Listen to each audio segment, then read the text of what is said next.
Kendall Mott kept his eyes locked on the road as he drove towards the home of his father, 58-year-old George Mott.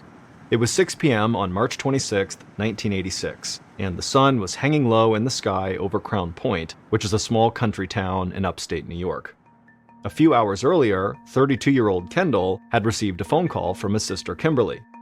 She had called their dad multiple times over the course of that day, but all she kept getting was his answering machine, so Kimberly was worried. Part of that worry came from the fact that their dad lived alone since he had divorced their mom a few years back. On top of that, his health was declining.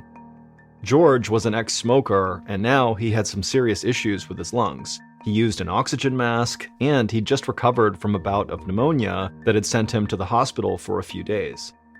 Kimberly was afraid their dad might have fallen or passed out, or maybe even something worse. She knew it would be somewhat convenient for Kendall to stop by their dad's place on his way home from work, so she called him and begged him to go by and make sure their dad was okay. And of course, Kendall had said yes. But as Kendall drove through the woods down a lonely 2-lane road, he really wasn't too worried. He had visited with their dad at his house 2 days earlier. George was taking his medications and was in good spirits considering all the issues he'd been dealing with. Kendall was sure there was a reasonable explanation for why George wasn't answering his phone. Maybe George's friends picked him up and took him to a local diner called the Wagon Wheel, where Kendall knew they liked to hang out. If that was the case, then Kendall knew he wouldn't be gone for very long, and so Kendall planned to just wait inside the house until his dad came home, and then once he was back and he knew he was okay, Kendall would call Kimberly and everything would be fine.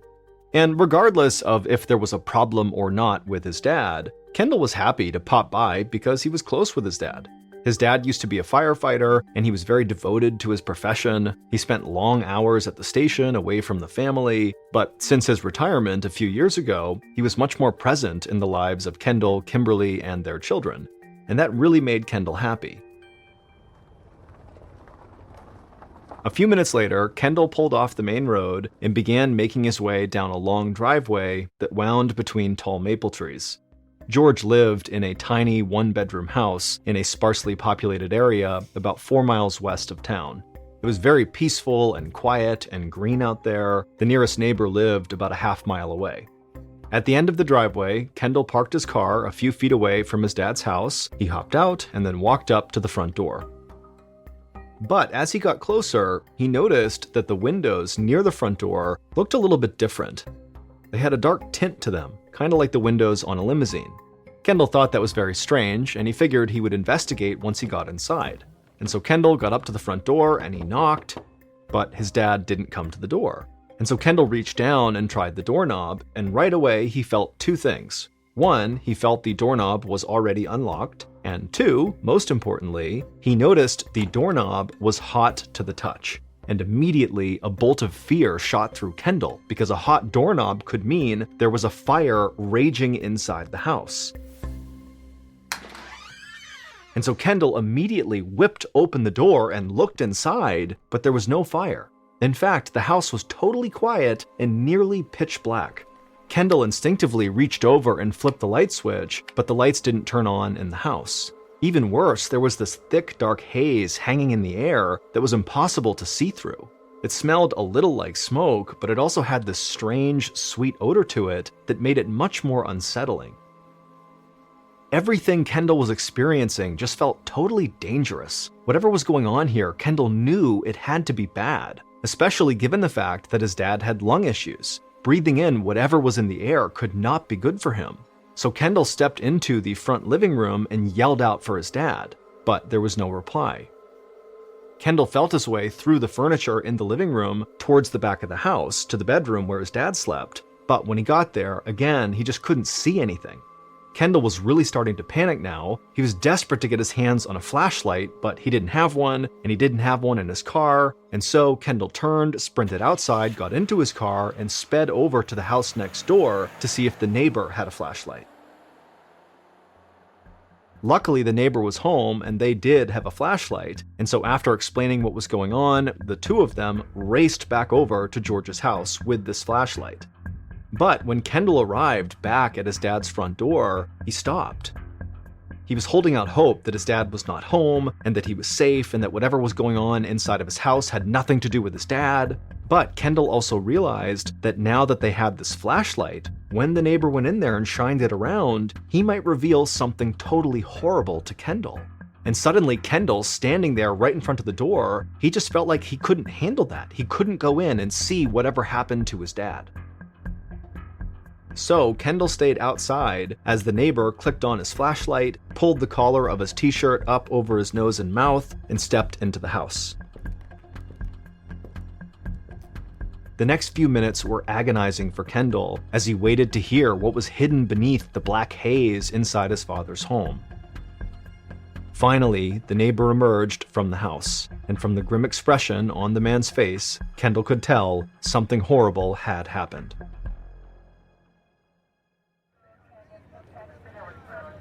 Within the next hour, the house was filled with inspectors from the local police and fire departments, and all of them were deeply confused by the scene laid out before them. It didn't take them long to determine that a fire had broken out inside of George's house, but the way the fire behaved just didn't make sense. As the inspectors stepped through the front door and into the living room, they could see that there was a layer of black soot covering everything. But nothing in the room was actually burnt. It was clear that it had gotten very hot inside of that house. Sitting on a table in the middle of the room were 3 pill bottles that had all melted together into one plastic clump. There was also a nail hammered into the wall, and hanging from it was the metal handle of a fly swatter. But the flat plastic square that actually swats the flies, that part had melted off.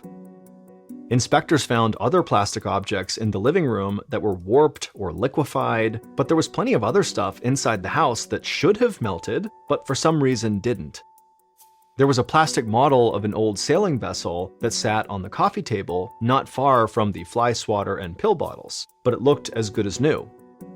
There was also a stack of cassette tapes that sat next to the stereo that looked unaltered and ready to be played.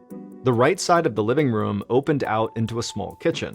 George had decorated the sides of the refrigerator with colorful wallpaper, and that paper showed 0 signs of burning. But inside the refrigerator was a totally different story. The butter was completely melted, along with the plastic butter dish. In the meat drawer was an unopened package of hot dogs, and they were all cooked. The inspectors struggled to comprehend what actually happened. How could a refrigerator turn into an oven on the inside while the outside of it was totally unaffected by the heat? And things got even weirder as the inspectors moved to the back of the house to George's bedroom.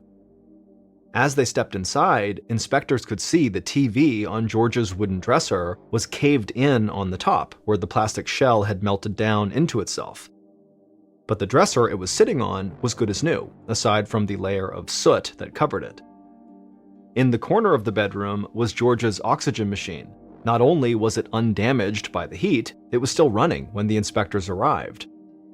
Resting on top of that machine was George's plastic oxygen mask. Unlike the television, the mask had not melted. This was made all the more strange because the mask and the machine were just inches from the bed, where clearly an intense fire had raged within the last day. Now the fire was out, leaving behind a scorched, tangled mess. The wooden bed frame was charred in places, but it was still standing up. The mattress, however, was totally destroyed. The stuffing was all burnt up, and the net of metal mattress springs were melted in a way that made them curve down into a V shape under the bed. You could actually see through those springs and underneath the bed, where a large hole had burned through the floorboards. But as the inspectors crouched down to take a closer look into that hole, they could see that something else had burned up in this strange fire. Tangled in the mattress springs was a man's foot, burned off near the ankle.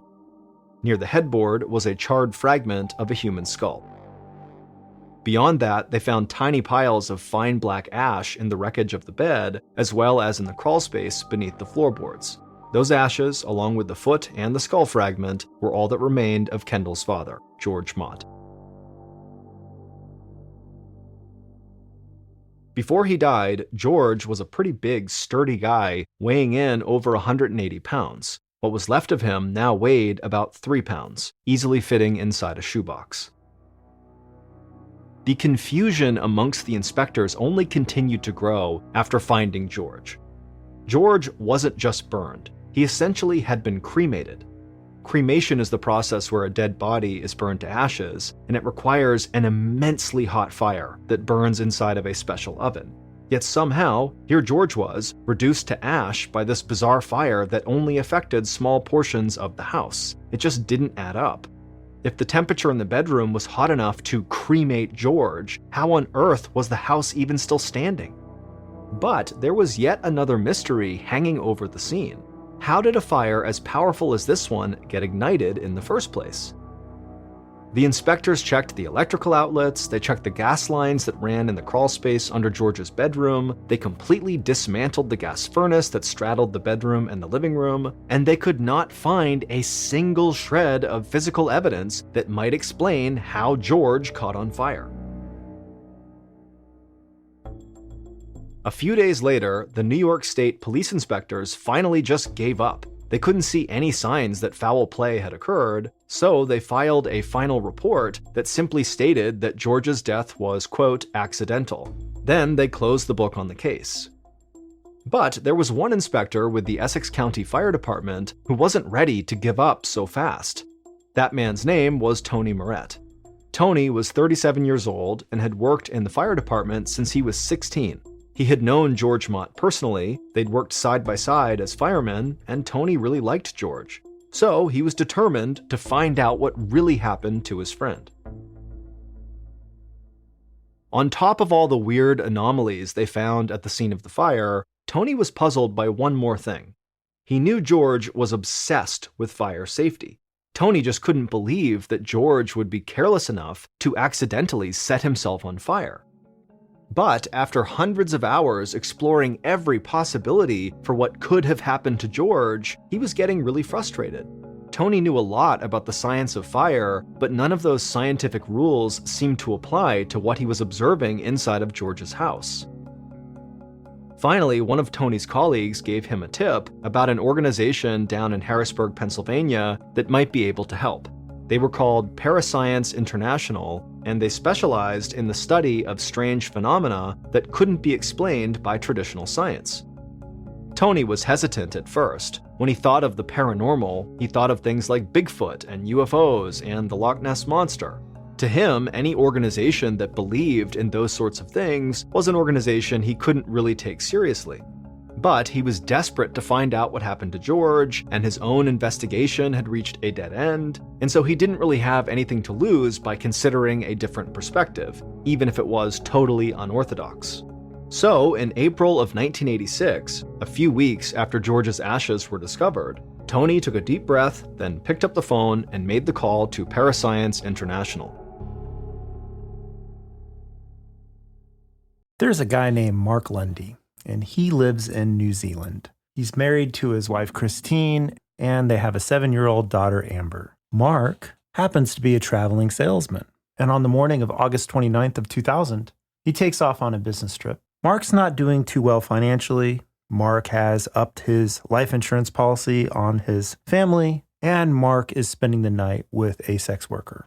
Meanwhile, Mark's wife and daughter will be brutally murdered inside their home. At their funeral, Mark falls down in despair, and people have to physically carry him away. All of the onlookers thought this was an overreaction. And the investigators into this crime? Well, let's just say that Mark is their number one suspect. The only problem is they place the time of death between 7 and 7:15 p.m., while Mark is over 130 kilometers away. If you want to know what happens next, follow the Generation Y wherever you get your podcasts.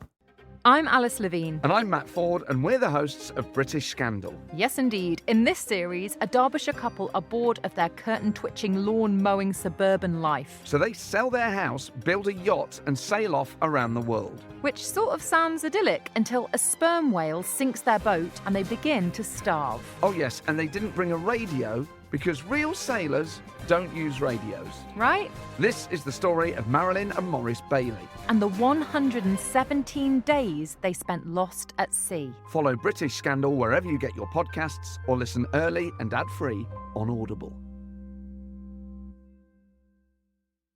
I'm Alice Levine. And I'm Matt Ford, and we're the hosts of British Scandal. Yes, indeed. In this series, a Derbyshire couple are bored of their curtain-twitching, lawn-mowing suburban life. So they sell their house, build a yacht, and sail off around the world. Which sort of sounds idyllic until a sperm whale sinks their boat and they begin to starve. Oh yes, and they didn't bring a radio because real sailors don't use radios. Right? This is the story of Marilyn and Maurice Bailey. And the 117 days they spent lost at sea. Follow British Scandal wherever you get your podcasts or listen early and ad-free on Audible. When the phone rang 400 miles away in Harrisburg, it was answered by a man named Larry Arnold. Larry was a 37-year-old school bus driver during the day, but in his off time, he devoted many hours to this group of parascience experts. For the last 10 years, Larry had worked with them to investigate many strange and unusual events. But Larry's greatest passion was studying fire phenomena that defied explanation. So when Tony told Larry what he needed help with, Larry was immediately interested. Larry listened intently as Tony flooded him with details about the strange case of George Mott. The body reduced to fine ash, the lack of damage to things near the body, the inexplicable pattern of melting and burning throughout the house. The more Larry heard, the more intrigued he became. And so by the end of this call, Larry said he'd be happy to drive up to Crown Point, examine George's house, and see if he could make any sense of it. And a few weeks later, that's just what Larry did. When he arrived in Crown Point, he met with Tony at George's home. It had been over a month since the fire. But George's family was still in shock and were totally undecided about what to do with the house, so the inside really wasn't all that different from the way the inspectors first found it. As soon as he stepped through the door and into the living room, Larry noticed that the shelves and the tabletops all had a strange glaze on them. It wasn't just soot or ash that you could brush away with your hand. It was almost like baked on, like melted caramel. Right away, a picture began to form in Larry's mind of what could have happened the day George caught on fire. And so Larry headed straight to the back of the house and into George's bedroom. George's remains had been removed, but Larry could still see the area that had burned and how it hadn't spread beyond the bed and the hole in the floorboards. Larry, like every other inspector who had been inside of George's home, couldn't find anything nearby that could have possibly ignited the blaze, but to Larry Arnold, that actually wasn't the least bit surprising. Tony and the other investigators had never seen anything as confounding as this case, but Larry had. It was extremely rare, but in his research for Parascience International, Larry had uncovered about 200 recorded cases that were similar to George Mott's. For example, in the year 1725, a Parisian innkeeper found his wife had burned down to a pile of ashes in the middle of their kitchen floor. Nothing around her was damaged from this fire, not even the wooden cooking utensils that laid close to her charred remains. In 1951, a landlady visited one of the tenants of her apartment building in St. Petersburg, Florida. When she grabbed the doorknob, she found it hot to the touch, and when she opened the door, she found the tenant's body had been incinerated into ashes, except for her skull and one of her feet. Inches away from the body was a pile of newspapers that showed no signs of burning. Another example, in 1970, an 89-year-old widow was found burnt down into a pile of ashes in her home in Dublin, Ireland.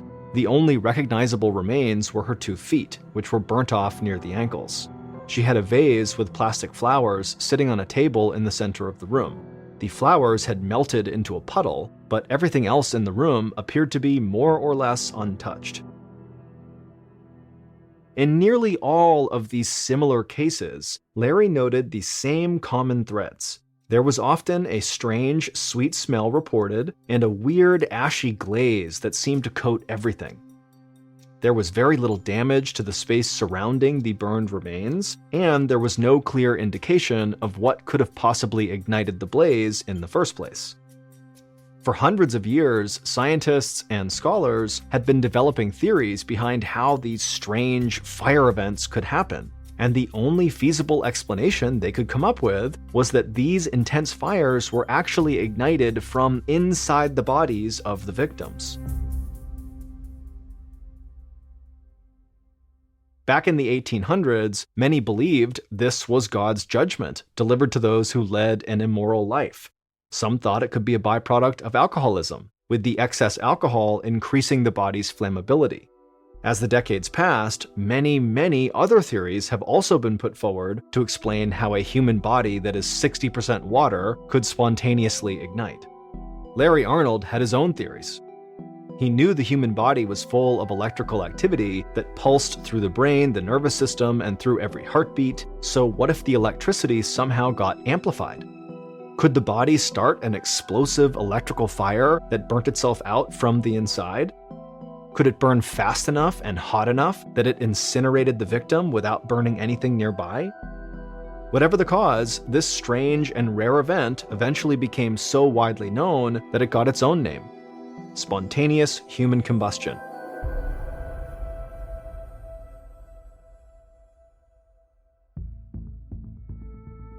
When Tony heard Larry's theory, he thought it sounded crazy, but he also thought it made more sense than any other explanation he'd heard for what happened to George. By the time Tony officially finished his own investigation into the death of George Mott, he concluded that the cause was spontaneous human combustion. But despite Tony's support of this theory, the official reports by police never changed for George Mott. His death is still listed as accidental, with no mention of spontaneous human combustion. While there are many believers in the theory, the vast majority of scientists dismiss spontaneous human combustion as pseudoscience that is unsupported by physical evidence. And the physical evidence in this case is still contradictory and confusing.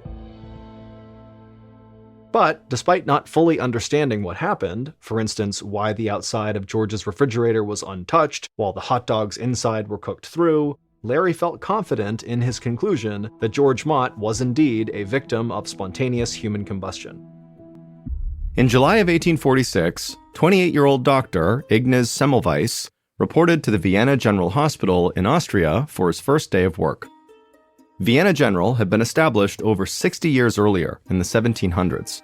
Dr. Semmelweis was proud to work there, and even more proud to be working in obstetrics, where he'd get to help expecting mothers. As part of his job, Dr. Semmelweis would work in one of the hospital's 2 maternity wards. Dr. Semmelweis felt optimistic, but also nervous. He'd only recently graduated from medical school and was relatively young for such an important position. But his strong work ethic had helped him rise through the ranks quickly, and he was determined to prove himself to his new coworkers. That day, Dr. Semmelweis walked up the cobblestone street to the hospital's double doors. He pulled them open and went inside, walking through the echoey hallways until he reached the first maternity ward, which was called the First Division. He wanted to make a good first impression on his new coworkers, so he smoothed out his mustache and straightened his jacket. Then he opened up the door, and what he saw next completely changed how he felt about his new job. A pregnant woman was kneeling on the floor, crying and screaming, but she wasn't giving birth. She was begging a doctor to let her leave and go to the other maternity ward, which was called the Second Division. The woman on the ground said she would do anything to be transferred there. If she stayed where she was sure she would die. Dr. Semmelweis had heard rumors about the First Division maternity ward. In fact, most people in Vienna had heard these rumors. There were whispers that the First Division was far more dangerous than the Second, that women who gave birth there were far more likely to become sick and die. Looking on from the doorway, Dr. Semmelweis wanted to rush forward and comfort the crying patient, but the other doctors had already lifted her off the floor and put her onto one of the many beds in the room, assuring her everything would be just fine, but she was going to stay here. Even though Dr. Semmelweis was technically in charge, he didn't want to interrupt what was happening. He still felt like he didn't really understand the dynamic of this place, and he needed to learn his way around the wards and win his colleagues' trust first. A few hours later, the same woman who'd been crying on the floor asking to leave the First Division went into labor, and Dr. Semmelweis supervised the delivery. And after seeing how scared this woman was, Dr. Semmelweis let the woman squeeze his hands during the delivery so tightly that his fingers turned blue. Thankfully, though, her delivery went smoothly and she gave birth to a healthy baby. But even though she and her child were okay, Dr. Semmelweis couldn't get the image of her crying and begging to leave the First Division out of his mind. The situation still made him very uneasy. He wanted to make sure women did not feel afraid under his care. And so Dr. Semmelweis made up his mind to learn as much as he possibly could about this first division and see what was going on here. As afternoon turned to evening, Dr. Semmelweis pulled another doctor aside to talk about what he'd seen that morning. They stood in the hallway outside the first division, their jackets stained with blood and sweat from a long day's work. Dr. Semmelweis told his colleague that they were both men of science. As such, he asked if there was any scientific proof that the first division was in fact deadlier for the women inside of it than the second division. The other doctor said yes, there was scientific evidence that demonstrated that. He dropped his voice low, just in case any patients were in the halls, and he told Dr. Semmelweis the mortality rate for mothers in the first division could be as high as 18%, but in the second division, it was much lower, only about 2%. Dr. Semmelweis was shocked. Those numbers meant that nearly 1 in 5 women died in the first ward, but only about 1 in 50 died in the second. Suddenly, that woman's fear from earlier in the day seemed totally justified. The other doctor explained to Dr. Semmelweis that the patients in the first ward seemed to be dying of something called childbed fever. This was a poorly understood illness that affected women who'd recently given birth. 1 to 3 days after delivering their baby, these women would develop severe abdominal pain and high fevers and would sometimes become delirious, and then they would die. Dr. Semmelweis's colleague stopped speaking for a second as another doctor rolled a woman by on a gurney. When she was back in the maternity ward, safely out of earshot, the doctor continued. He said there had been plenty of meetings at the hospital to discuss the differences between the two wards, but even one of the hospital's leading disease experts, a forensic pathologist named Dr. Jacob Kolechka, couldn't find anything to explain the vast difference in mortality rates.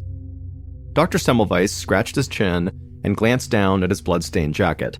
It really needed to be washed, and he really needed to get home and get some rest. He thanked his colleague for the information, and as he walked down the hospital's hallways, he thought over everything he'd just learned. Dr. Semmelweis believed it was his responsibility to figure out exactly why so many women were dying at this hospital in this first ward. He decided that the very next day, he would visit the second division and try to learn what made it so much safer than the first.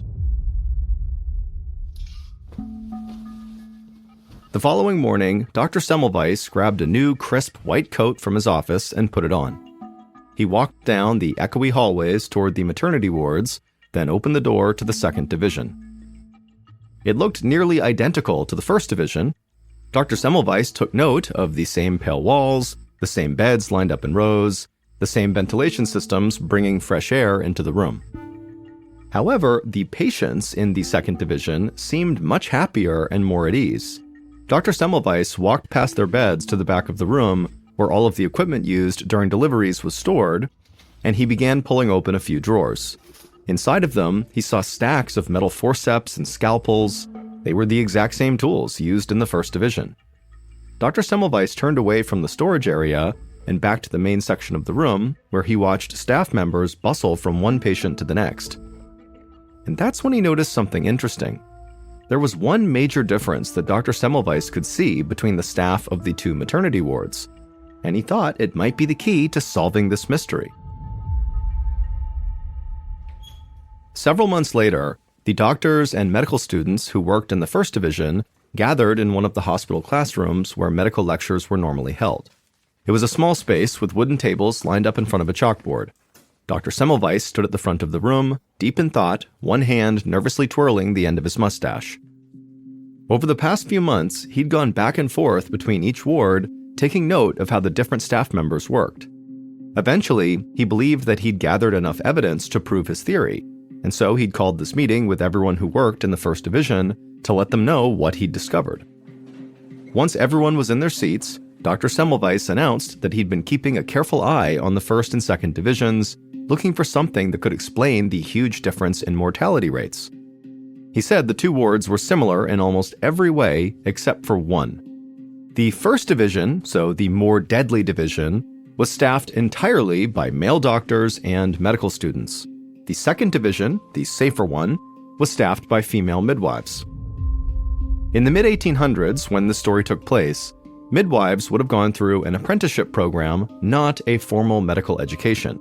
Because of this, they were considered less educated than doctors and wouldn't have been allowed to teach medical students. But since Vienna General was both a hospital and a medical school, it needed 2 maternity wards, one for doctors who could train students to handle pregnancy and childbirth, and another one for midwives who mostly managed the place themselves. For Dr. Semmelweis, the fact that the 2 wards had such different personnel seemed very important. Then, Dr. Semmelweis said something that shocked this room full of doctors and medical students.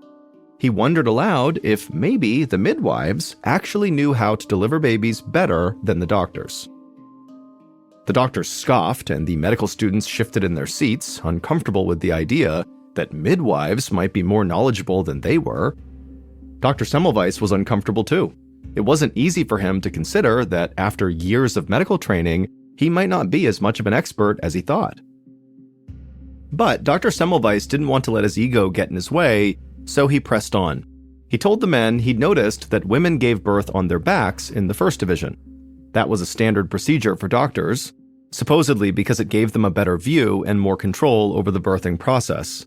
But in the second division, the safer one, where the midwives worked, women typically gave birth on their sides. This tended to be more comfortable for the patients and reduced the risk of injury. Dr. Semmelweis theorized that this difference might be the reason why so many women were dying in the first division. He told the doctors and medical students that moving forward, every woman giving birth in the first division should lie on her side instead of her back. Dr. Semmelweis watched the men murmur and roll their eyes, but he didn't react. He just thanked them for listening as the meeting ended. Then they filed out, leaving Dr. Semmelweis alone in the classroom. He exhaled, glad that the meeting was over. He still felt relatively new at Vienna General, and taking on this responsibility made him nervous. But he'd stepped up and done what he could to fix the problem in the 2 maternity wards. He left the classroom hopeful that this new change he had just implemented would actually work. Over the next few months, Dr. Semmelweis spent more time in the first division, making sure everyone was following this new protocol by having the patients give birth on their sides. Now, there was not an immediate change in the mortality rates, but Dr. Semmelweis held on to hope that his idea would work eventually. Only it didn't. Almost every day, Dr. Semmelweis heard about or witnessed multiple women dying in the first division. He had to admit that his theory must have been wrong. Even with this new policy, the mortality rate in the first division was as high as ever.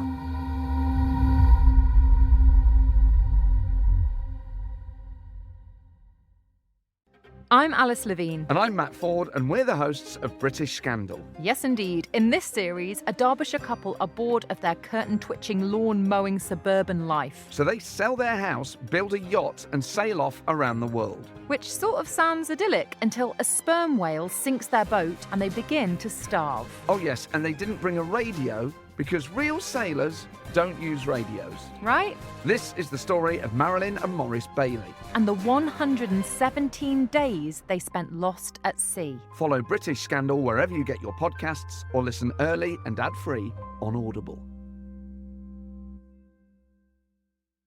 I'm Alice Levine. And I'm Matt Ford, and we're the hosts of British Scandal. Yes, indeed. In this series, a Derbyshire couple are bored of their curtain-twitching, lawn-mowing suburban life. So they sell their house, build a yacht, and sail off around the world. Which sort of sounds idyllic until a sperm whale sinks their boat and they begin to starve. Oh yes, and they didn't bring a radio because real sailors don't use radios. Right? This is the story of Marilyn and Maurice Bailey.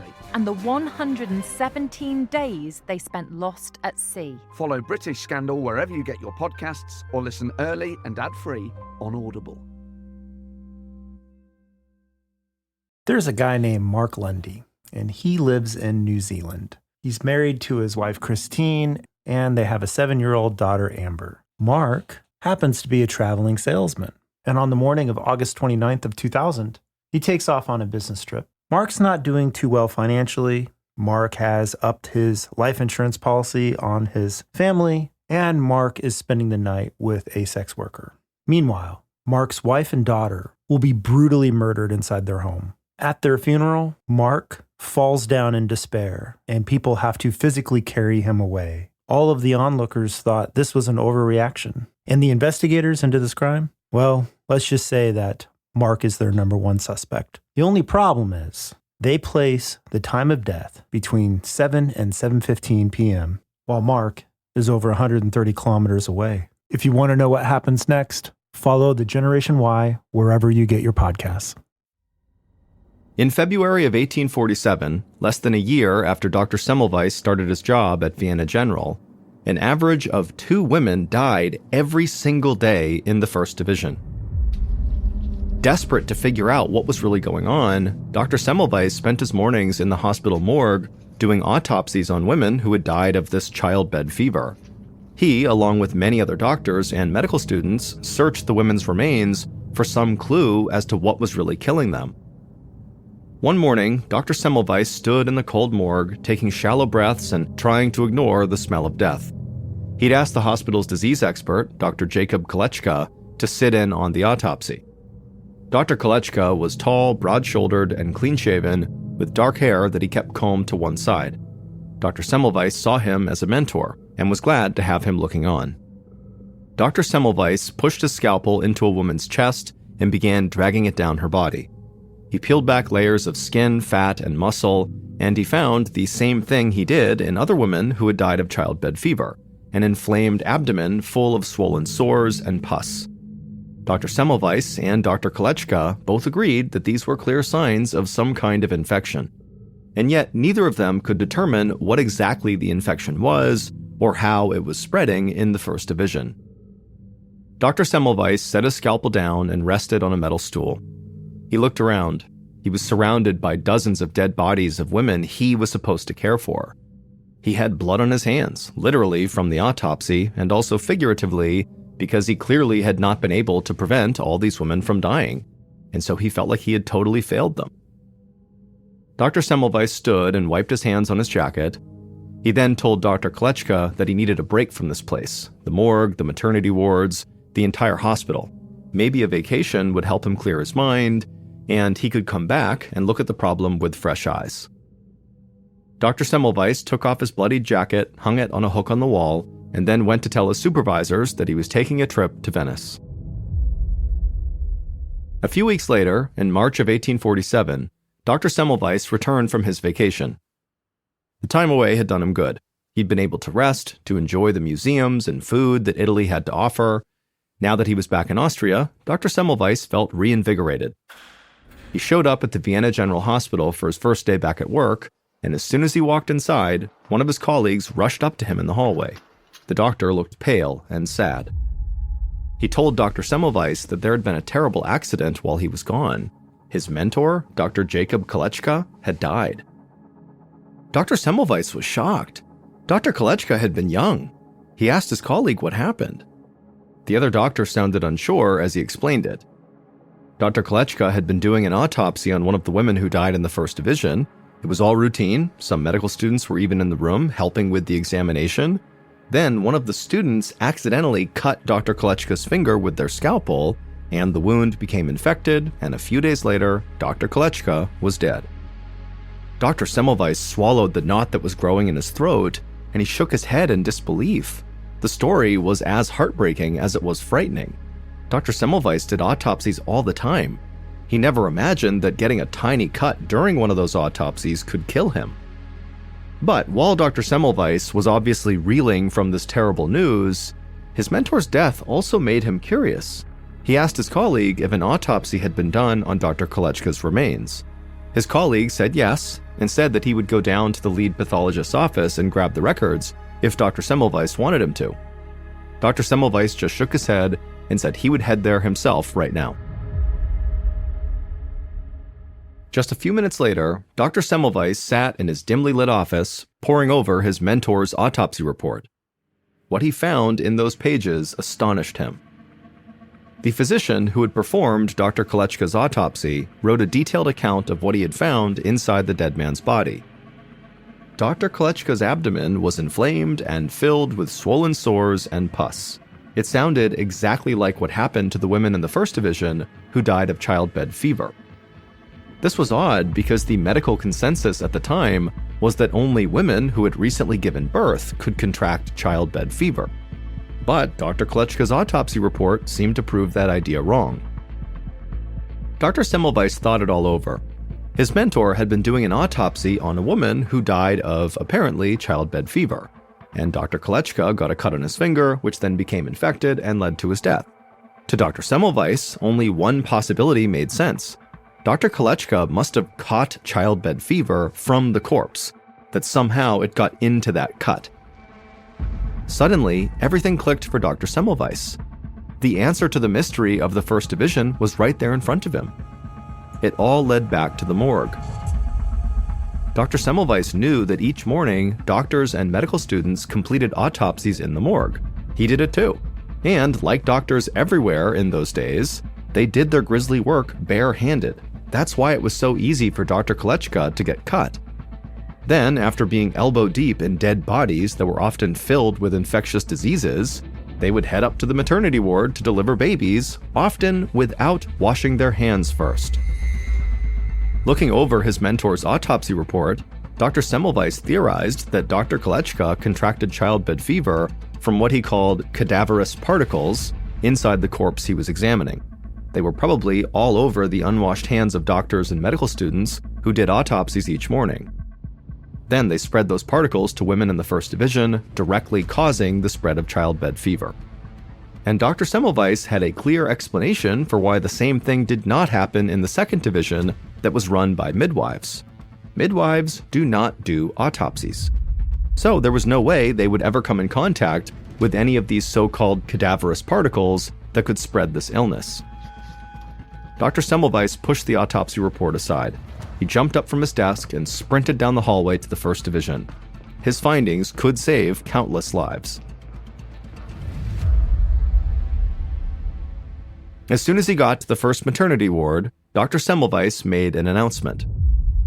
After completing their autopsies, all doctors and medical students would be required to wash their hands in a chlorine solution before they entered the First Division.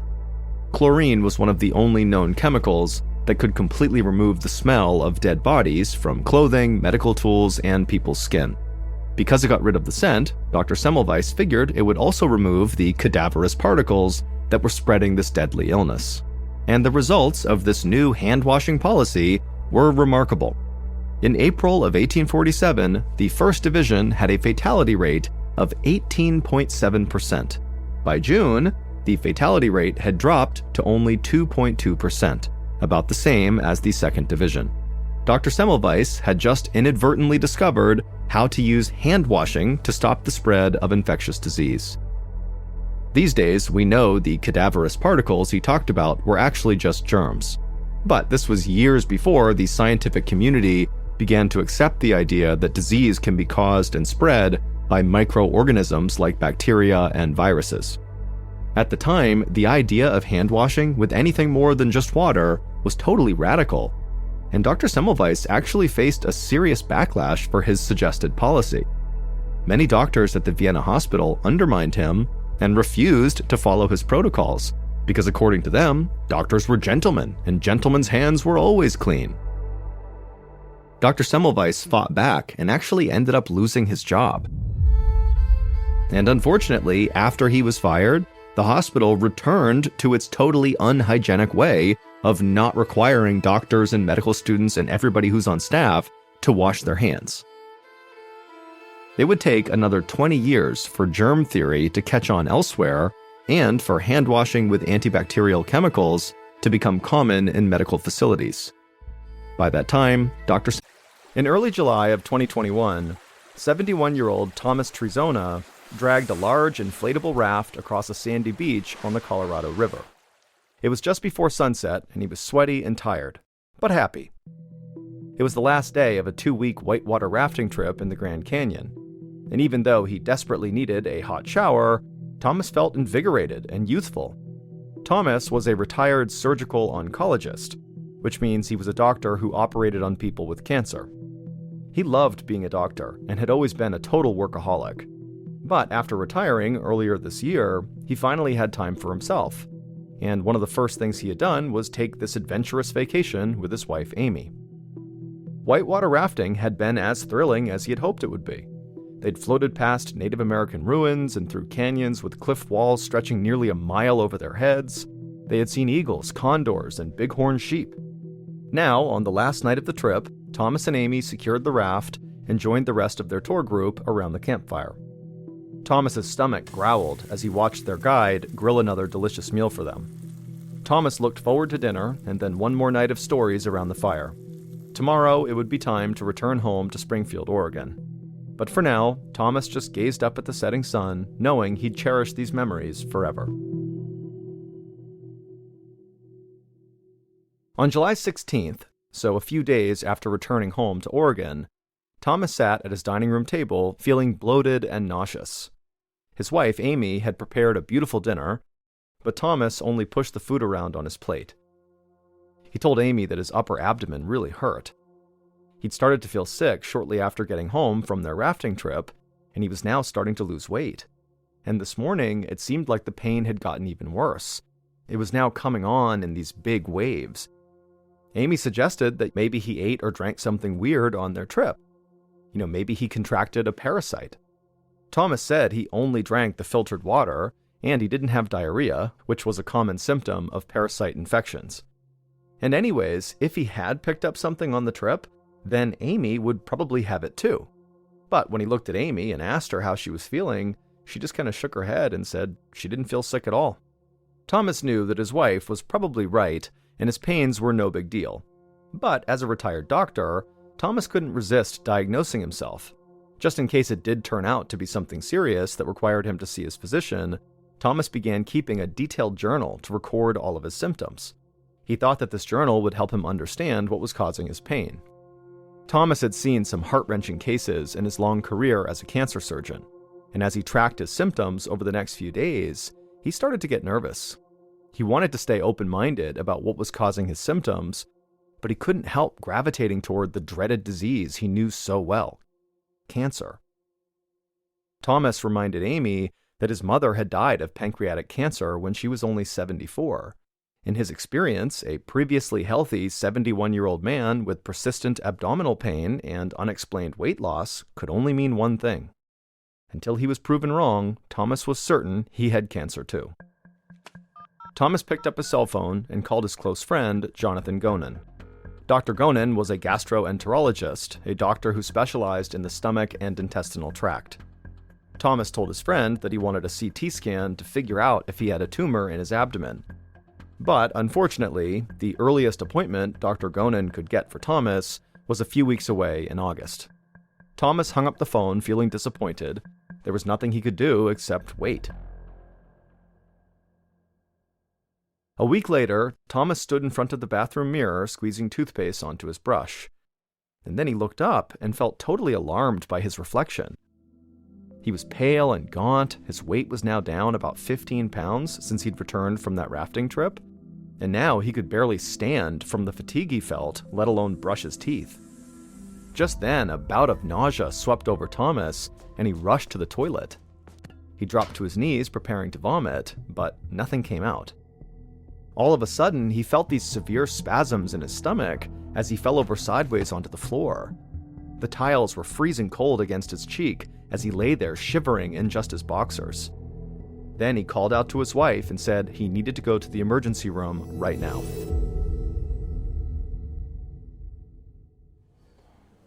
Later that afternoon, Thomas sat next to Amy in the emergency room's crowded waiting room. His blood had been drawn by a nurse, and he was waiting for the results. Thomas's phone pinged. He grabbed it and opened a message to find the results of his blood tests. All were normal, except for one. He had elevated levels of a type of white blood cell called eosinophils. That, Thomas knew, could indicate three things: an allergy, a parasitic infection, or cancer. Thomas had already decided that he didn't have a parasitic infection, and he didn't think he had an allergy either. So that left only one possibility, the one he most suspected: cancer. Thomas asked the nurse at the reception area if he could speak directly with the doctor about the results. She told him that they had a long list of patients that day with serious problems that required immediate attention. Thomas could wait if he wanted, but it would likely be 4 or 5 hours until a doctor could see him. Thomas considered his options. He was pretty sure he did have cancer, but he knew he likely was not in any sort of immediate danger because of the cancer. And no matter what a doctor would say to him that day if he waited around to speak to one, it would still take way more testing to determine if he really had cancer or not. So Thomas stood up and told Amy they would just leave. He would deal with his cancer tomorrow.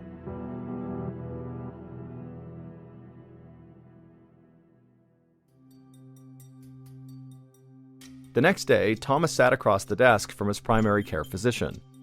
The doctor looked at the results on his computer as Thomas tried to describe his symptoms. And then at some point, the doctor asked Thomas about his diet and routines.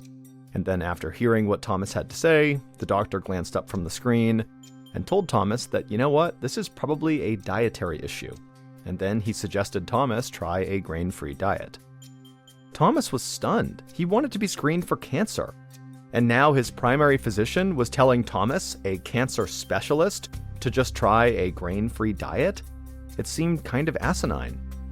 And so Thomas just stood up and curtly thanked the doctor, and then took back the test results and left the building.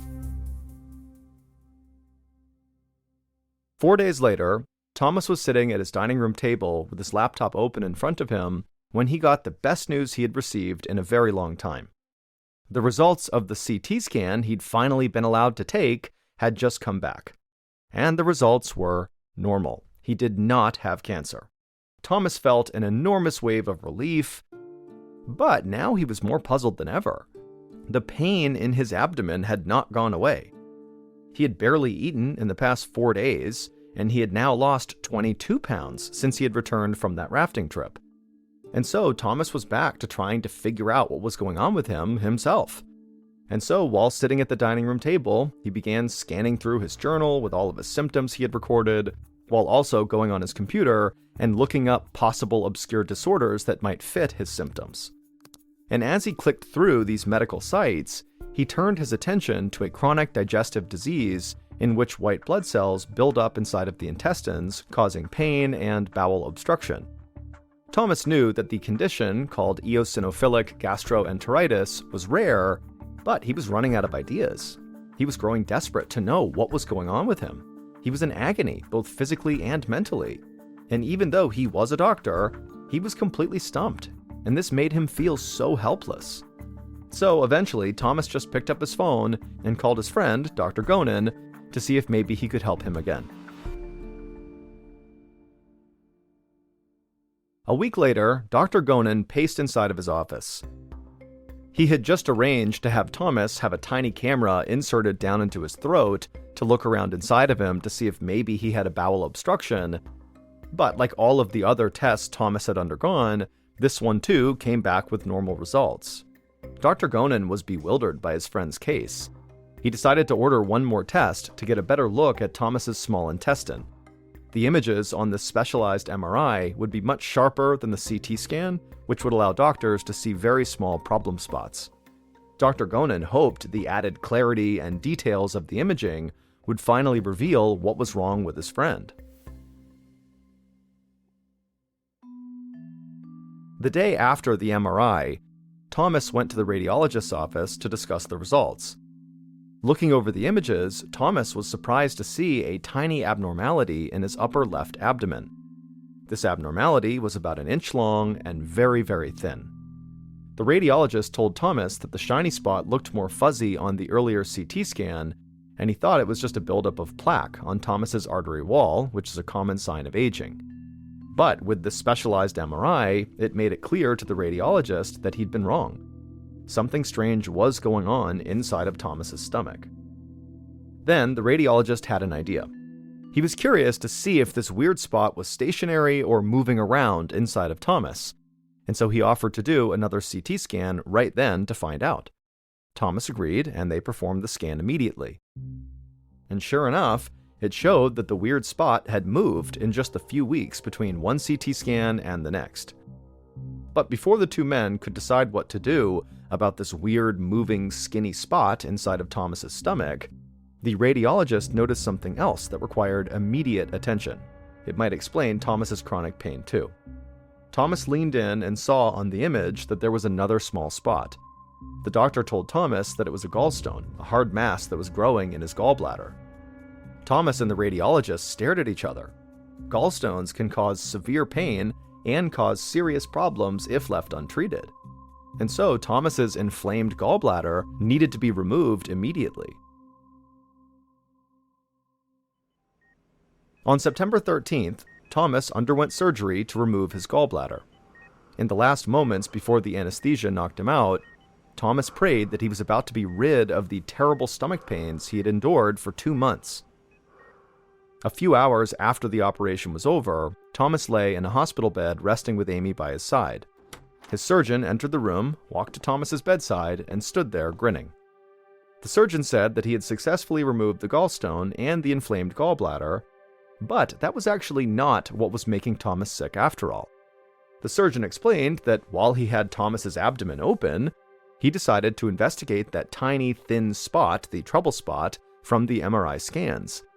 And he found something he had never seen before in his entire career, something that totally explained all of Thomas's symptoms: his severe stomach pain, his nausea, his weight loss, and his constant fatigue.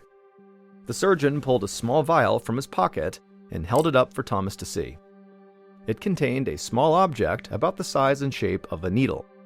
Thomas asked what it was, and the surgeon said he wasn't sure, but it was very sharp and it was inside of Thomas's intestines. And so no wonder he was in so much pain. From the looks of it, it was almost like Thomas had unintentionally swallowed a needle. Thomas leaned back in his bed, staring at this little thing inside of the vial. He couldn't believe that such a small object had caused so much misery, but he was obviously very relieved that the ordeal was now over. However, he knew he would not be able to rest easy until he figured out what this thing was that he swallowed and how he actually swallowed it.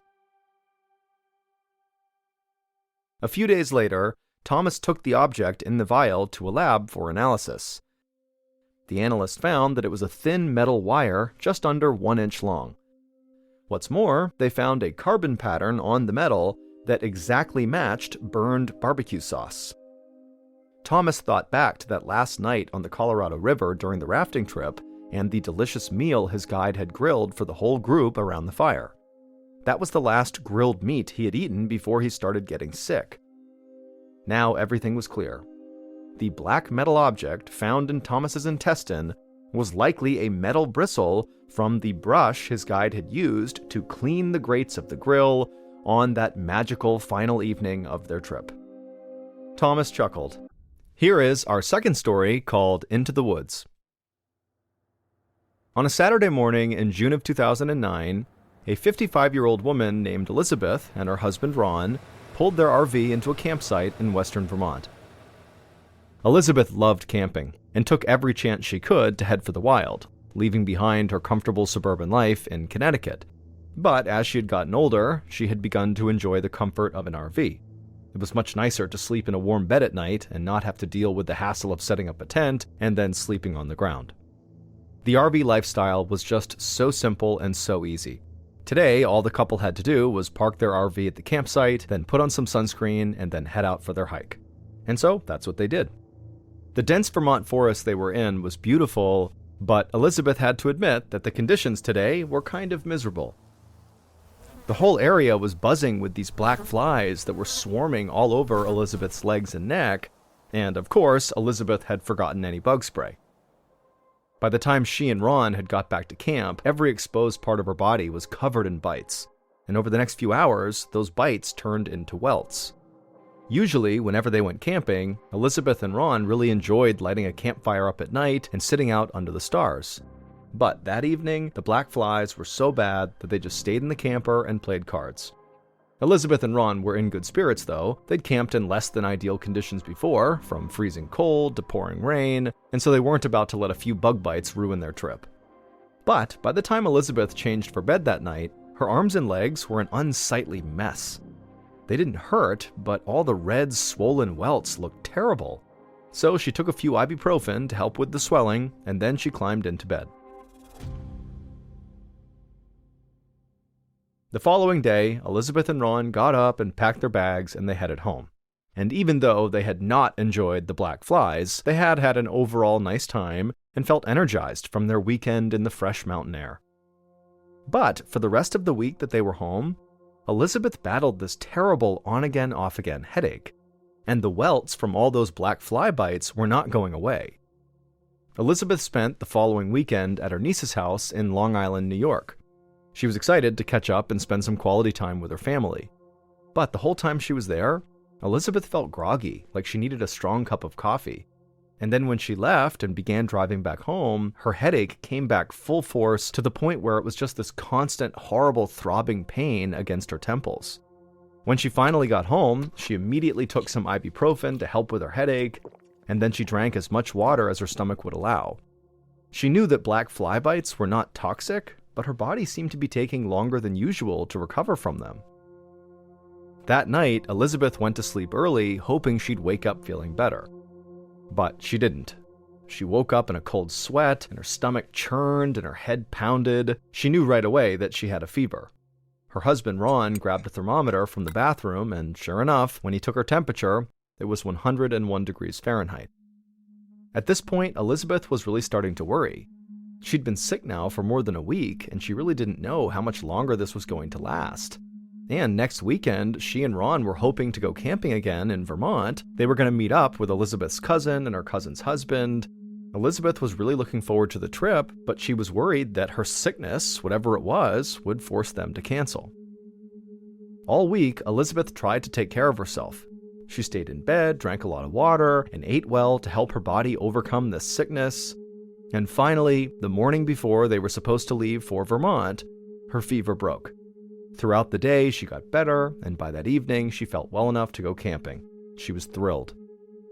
For the first time in a week, Elizabeth got a good night's sleep, and the next morning, June 22nd, she and Ron loaded up the RV and headed back to Vermont. When Elizabeth and Ron arrived at the Winhall Brook camping ground, it was absolutely downpouring, which made it difficult to find their campsite and hook up their RV. But luckily, Elizabeth's cousin was already there and could help them get set up. When Elizabeth's cousin made a joke about the great weather they were having, Elizabeth thought about her last camping trip in Vermont and decided that she actually preferred this monsoon over swarms of black flies. Elizabeth invited her cousin and her cousin's husband into their RV, planning to cook some dinner while they waited for the rain to subside. But several hours later, the rain still had not let up, and so Elizabeth's cousin and her husband ran back to their own RV, and Elizabeth and Ron, they climbed into bed and they went to sleep, hoping that when they got up, the weather would clear and they could actually go outside and enjoy the outdoors.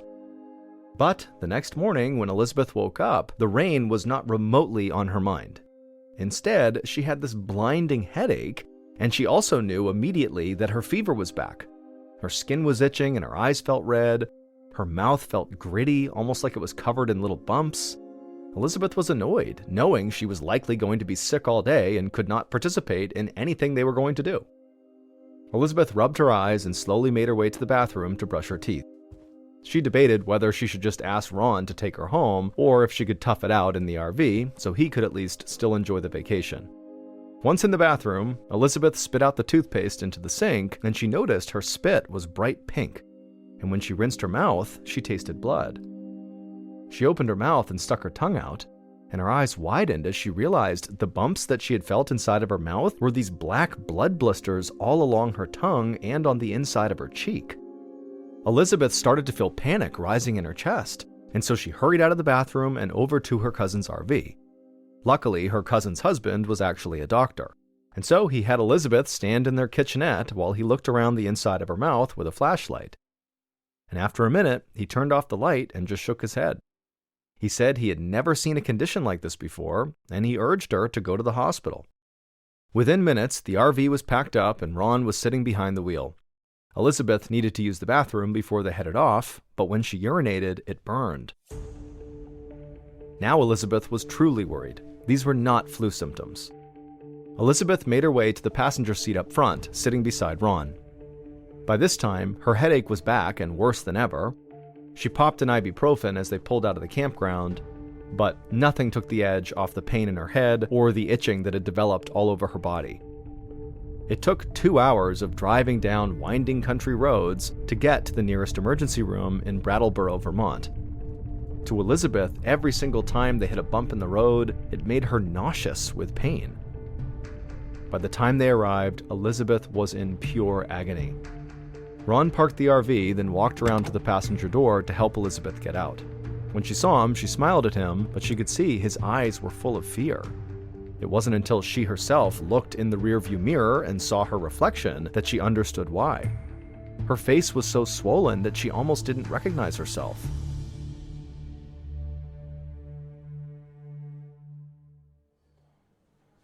About 5 hours later, Dr. Teresa Fitzharris walked into her office at Brattleboro Memorial Hospital, ready to start her overnight shift. She put her purse under her desk, then went to check on Elizabeth, who was her first patient of the night. When Dr. Fitzharris walked into Elizabeth's hospital room and looked at Elizabeth, the doctor tried to hide her shock. Elizabeth's throat, chest, torso, and entire back were covered in a bumpy red rash. Dr. Fitzharris played it cool, but she'd never seen a rash this bad before. Elizabeth also had a fever of 101.6. Her heartbeat was also elevated, and her eyes were so swollen she could barely see out of them. Dr. Fitzharris sat down next to Elizabeth, and then Elizabeth began to recount the last 2 weeks of sickness and misery and all the symptoms she'd experienced since getting bit by all those black flies. Dr. Fitzharris pulled 2 rubber gloves out of a cardboard box in the storage cupboard. She put them on, then gently ran her hand down Elizabeth's arms and back. And as she did this, she frowned. She was confident that this was actually not the result of black fly bites. But Dr. Fitzharris couldn't think of any other condition that would cause a rash like this. And until she could figure it out, Elizabeth was very likely to continue to get worse. At a minimum, the rash could cause serious, lasting damage to Elizabeth's skin. Her eyes could be damaged as well, and there was no telling what this mystery condition could be doing to the inside of Elizabeth's body. Dr. Fitzharris didn't really know where to start with Elizabeth, so she just ordered some x-rays and blood work, and then went to go check on a few other patients while she waited for those things to happen. A little over an hour later, after Elizabeth had gotten the x-ray and done the blood work, Dr. Fitzharris looked over the results on the computer in her office. And to her surprise, Elizabeth's blood work and her x-rays had come back totally normal. And so Dr. Fitzharris was stumped. So she picked up the phone and called one of her colleagues, Dr. David Albright, the infectious disease doctor who was on call that night. She walked Dr. Albright through Elizabeth's symptoms, and she could hear him scribbling notes down as she spoke. And then after Dr. Fitzharris was done talking, Dr. Albright let out a long sigh. He said that most sudden fevers, like the one Elizabeth had, were caused by viral or bacterial infections, and so the problem now was figuring out which one of those she'd contracted. Because Elizabeth had been spending so much time outdoors, Dr. Albright guessed that she might have an insect-borne illness like Lyme disease or Rocky Mountain spotted fever. Dr. Albright told Dr. Fitzharris that he'd be in the next morning, and he promised to make Elizabeth his first stop. In the meantime, Dr. Fitzharris decided to put Elizabeth on antibiotics just in case she did have an insect-borne illness. If left untreated, conditions like Lyme disease or ehrlichiosis can cause organ failure. The doctor just hoped that she hadn't acted too late.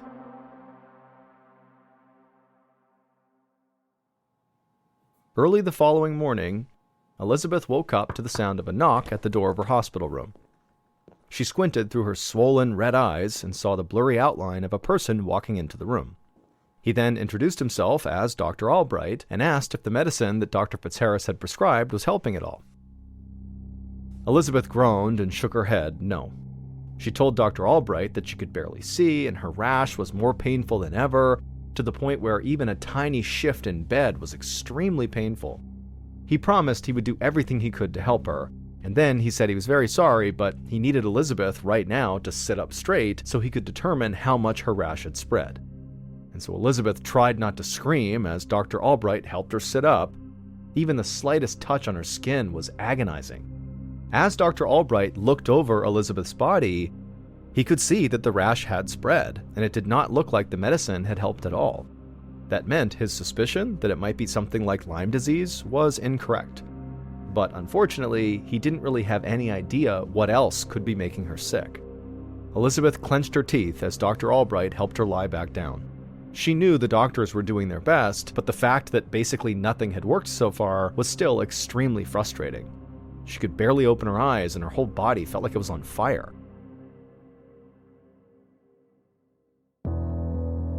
About an hour later, Dr. Albright reappeared in Elizabeth's doorway. This time, Elizabeth could make out a second figure standing next to Dr. Albright. Dr. Albright explained that he'd brought a colleague with him who was a dermatologist, or a skin doctor, and his name was Dr. Jorge Crespo. Dr. Albright wanted Dr. Crespo to take a closer look at Elizabeth's rash. He hoped that if they could determine what kind of reaction this was, it might inform them what was actually making her sick. Elizabeth braced herself for pain as the doctors once again helped her sit up so Dr. Crespo could look at her. He spent a few moments examining Elizabeth's rash, checking her eyes and the inside of her mouth.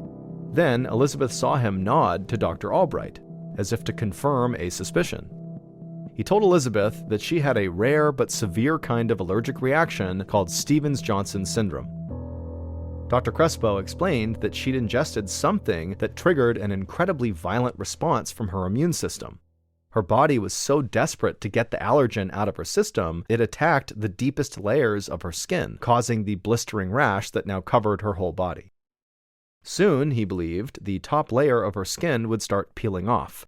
It would look worse before it felt better, almost like she'd suffered a severe burn. None of what the doctor was saying made any sense to Elizabeth. She assured Dr. Crespo that she hadn't ingested anything unusual over the past 2 weeks. She told him again about the black fly bites and wondered if maybe any of the flies could have been carrying some kind of bacteria or virus or fungus that could have infected her. But Dr. Crespo just shook his head no. What made Stevens-Johnson syndrome very unique was not only the reaction, but the thing that caused it: medicine. For reasons doctors do not fully understand, medicines that normally improve people's health can sometimes trigger this life-threatening allergic reaction in certain patients. In Elizabeth's case, Dr. Crespo was confident that the cause was one of the most common, easy-to-get, over-the-counter medicines on the entire planet: ibuprofen. Elizabeth's jaw dropped. She'd been taking ibuprofen steadily for the last 2 weeks to reduce the swelling from all the black fly bites and to alleviate her headaches. Little did she know, the medicine was causing all of these problems. But something didn't make sense to her. She told Dr. Crespo that she'd been taking ibuprofen for as long as she could remember. If she was allergic to it, then why hadn't this happened before? Why didn't she have a big reaction the first time she took it? Dr. Crespo shrugged. He admitted that he really didn't know why Elizabeth would develop this allergic reaction so late in life. Stevens-Johnson syndrome was so rare that the root cause of it was actually still unknown. But at least Elizabeth knew now that she could not take ibuprofen, and Dr. Crespo assured her that if she stopped taking it, that she would recover in about a week or maybe 2. Elizabeth was given steroids to help reduce her symptoms, and a few weeks later, she had recovered enough to go home, just like Dr. Crespo promised. But because her allergic reaction had gone untreated for 2 weeks, some lasting damage had already been done. Elizabeth's eyes had swelled so badly that her tear ducts were permanently damaged and no longer worked. Ever since, she's had to administer saline drops in her eyes every few minutes to keep them working properly. 26-year-old Abby Beckley perched high in her saddle and spurred her horse into a gallop. She savored the feeling of the wind on her cheeks as she galloped across the pasture towards the stable. Abby had spent the first half of the summer of 2016 renting a room at a converted cattle ranch in Gold Beach, Oregon. She spent her days riding horses and exploring the coast. It was only a half-hour north from where she grew up, so it was a familiar landscape. But being out in nature never got old to Abby. She tried to spend the majority of every summer outside soaking up the sunshine. This August afternoon was her last day at the cattle ranch. She was ready for a new adventure, and tomorrow she was traveling to Alaska to work as a deckhand on a commercial salmon fishing boat. She'd never been out to sea longer than a few days, but Abby was always game to expand her horizons and try new things. Abby pulled on the reins for the horse to stop, then she dismounted and walked the horse into the stable. Once it was in its stall, Abby latched the gate and then walked down the row of other stalls, saying her goodbyes to the other horses. At the end of the aisle was the ranch's one remaining cow, munching hay all alone. Abby gave the cow a little rub on her nose, then she closed the stable door and headed off for her next adventure in Alaska. The next day, Abby took 2 planes and a taxi before arriving in the small town of Craig, Alaska, where her boat was docked. As she walked down the street, she could tell she'd entered a whole new world. The woods on the mountainside were thick and unbroken. The peaks rising above her were snow-capped, even in summer. And the air was crisp in a way she'd never felt before. Abby headed down to the waterfront and saw her boat docked in the harbor.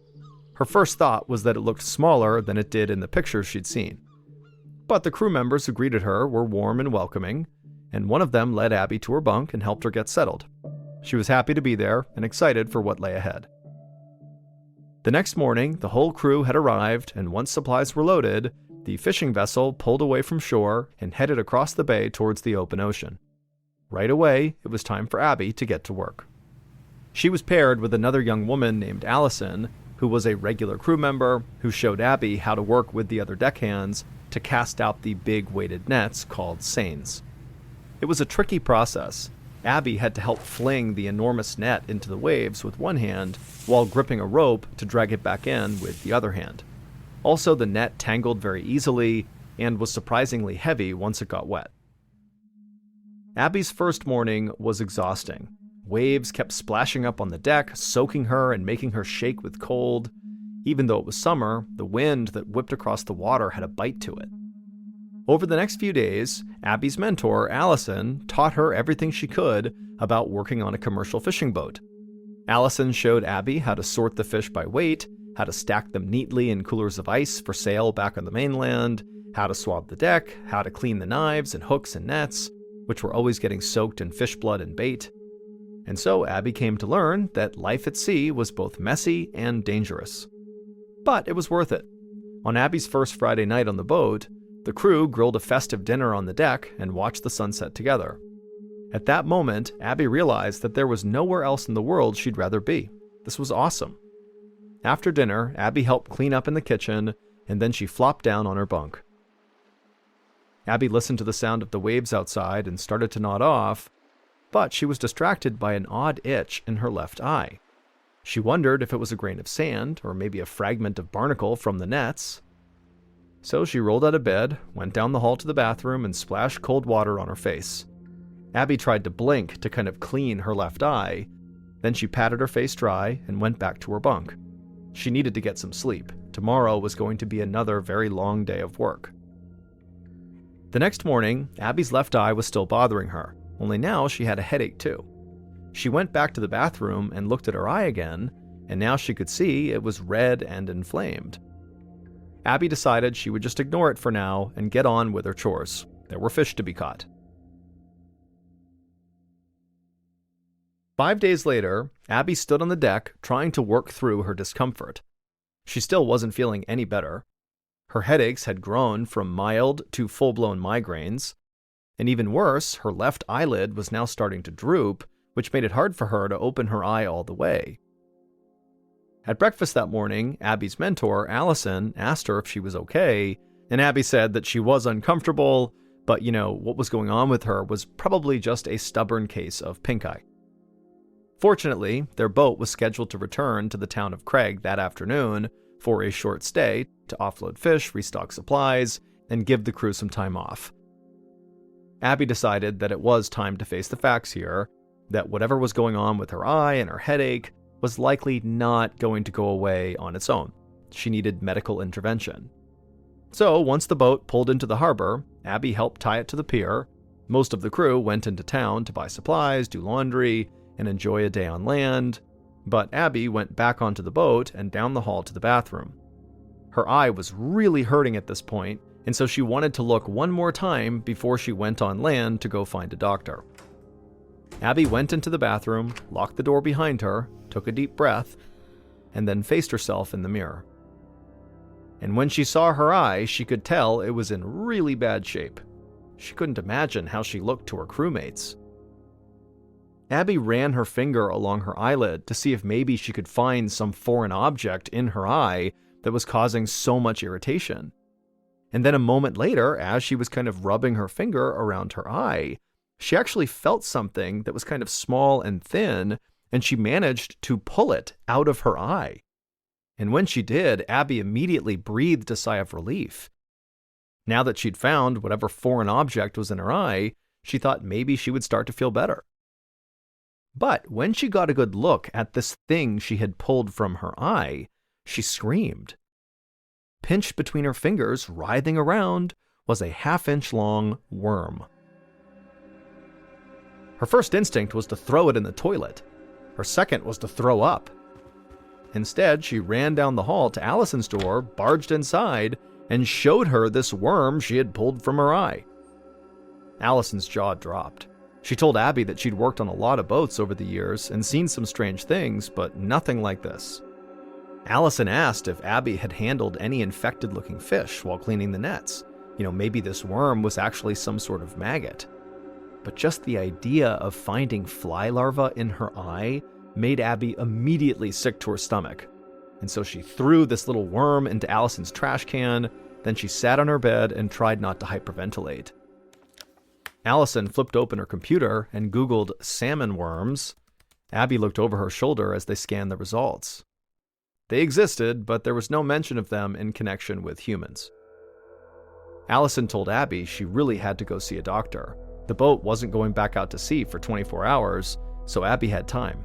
Hopefully there was some kind of medication they could give her. Abby went to the ship's galley where they kept a folder of emergency contacts and found the number of an urgent care clinic in town. Abby called, explained her situation, and then booked their next available appointment, which was early the next morning. Then Abby went back to her bunk and did her best not to totally freak out about the situation she was in. However, every time she began to doze off, something would wiggle around inside of her eye, and she'd bolt awake with her heart thumping. The next morning, Abby sat in the small clinic waiting area, tapping her feet nervously. She had arrived early after a terrible night's sleep. Her left eye was totally bloodshot and swollen, and her eyelid was drooping worse than ever. A few minutes later, the doctor called Abby into a treatment room, and right away, Abby told the doctor all about her horrifying symptoms over the past 5 days. The doctor nodded, but admitted he had not seen a case like hers before. The clinic had treated plenty of sailors and fishermen over the years who'd caught odd parasites out at sea, usually from handling old fish carcasses, but those typically affected the intestines, not the eyes. Abby was confused by this. How was it possible that she'd caught something that a local doctor in this area had never treated before? What had Abby done that was so different from the other fishermen? The doctor then had Abby lean back in a reclining chair and swiveled a bright light above her head. Abby squinted while the doctor held her left eye open and gently traced along its edge with a small tool. Then suddenly the doctor froze. Abby tensed as the doctor switched instruments, picking up a small set of tweezers, and then he leaned closer. Abby felt the doctor pluck something from her eye, and then slowly the doctor lifted it towards the light. It was another worm. This one was almost the size of a paperclip. When Abby saw it, she dug her nails into the armrests, totally repulsed. How many of these worms were in her eye? Abby moved to sit up, but the doctor held her down. They were not done. Minutes later, he'd rooted out another worm hiding beneath her eyelid. Abby's mind raced. Where had these worms come from? But even more importantly, why didn't the doctor know what they were or what they were capable of? What if some of these worms had burrowed deeper in towards her brain? Who knew what kind of damage they could cause? The doctor eventually slid his chair back, peeled off his gloves, and sighed deeply. He admitted Abby's situation seemed very serious, but he didn't have the equipment to determine what these creatures were or how to get rid of all of them. Abby's best bet was to fly home and see an eye specialist as soon as possible. Abby agreed, then she stood up, thanked the doctor, and headed back outside. She walked along the sleepy small-town streets in a blur, thinking through every worst-case scenario, from blindness to brain damage to death. She felt invaded, overwhelmed, and totally alone. Abby walked back to the dock and apologized to the captain, but she said she had to go home right now. Then she packed her things and booked the next flight to Oregon.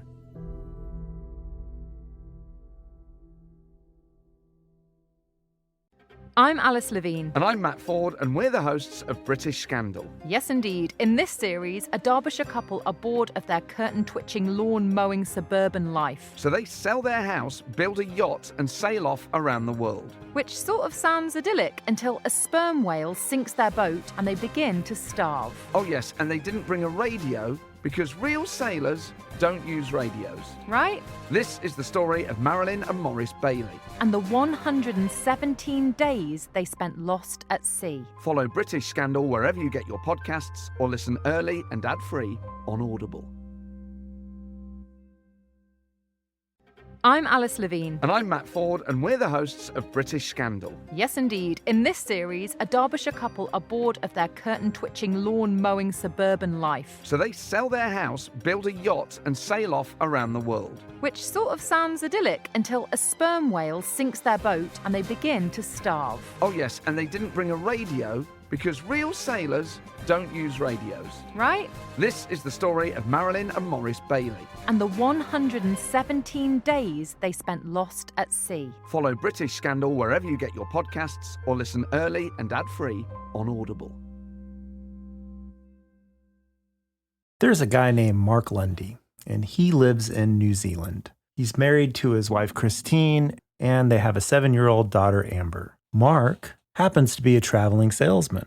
And on the morning of August 29th of 2000, he takes off on a business trip. Mark's not doing too well financially. Mark has upped his life insurance policy on his family, and Mark is spending the night with a sex worker. Meanwhile, Mark's wife and daughter will be brutally murdered inside their home. At their funeral, Mark falls down in despair, and people have to physically carry him away. All of the onlookers thought this was an overreaction. And the investigators into this crime? Well, let's just say that Mark is their number one suspect. The only problem is they place the time of death between 7 and 7:15 p.m., while Mark is over 130 kilometers away. If you want to know what happens next, follow the Generation Y wherever you get your podcasts.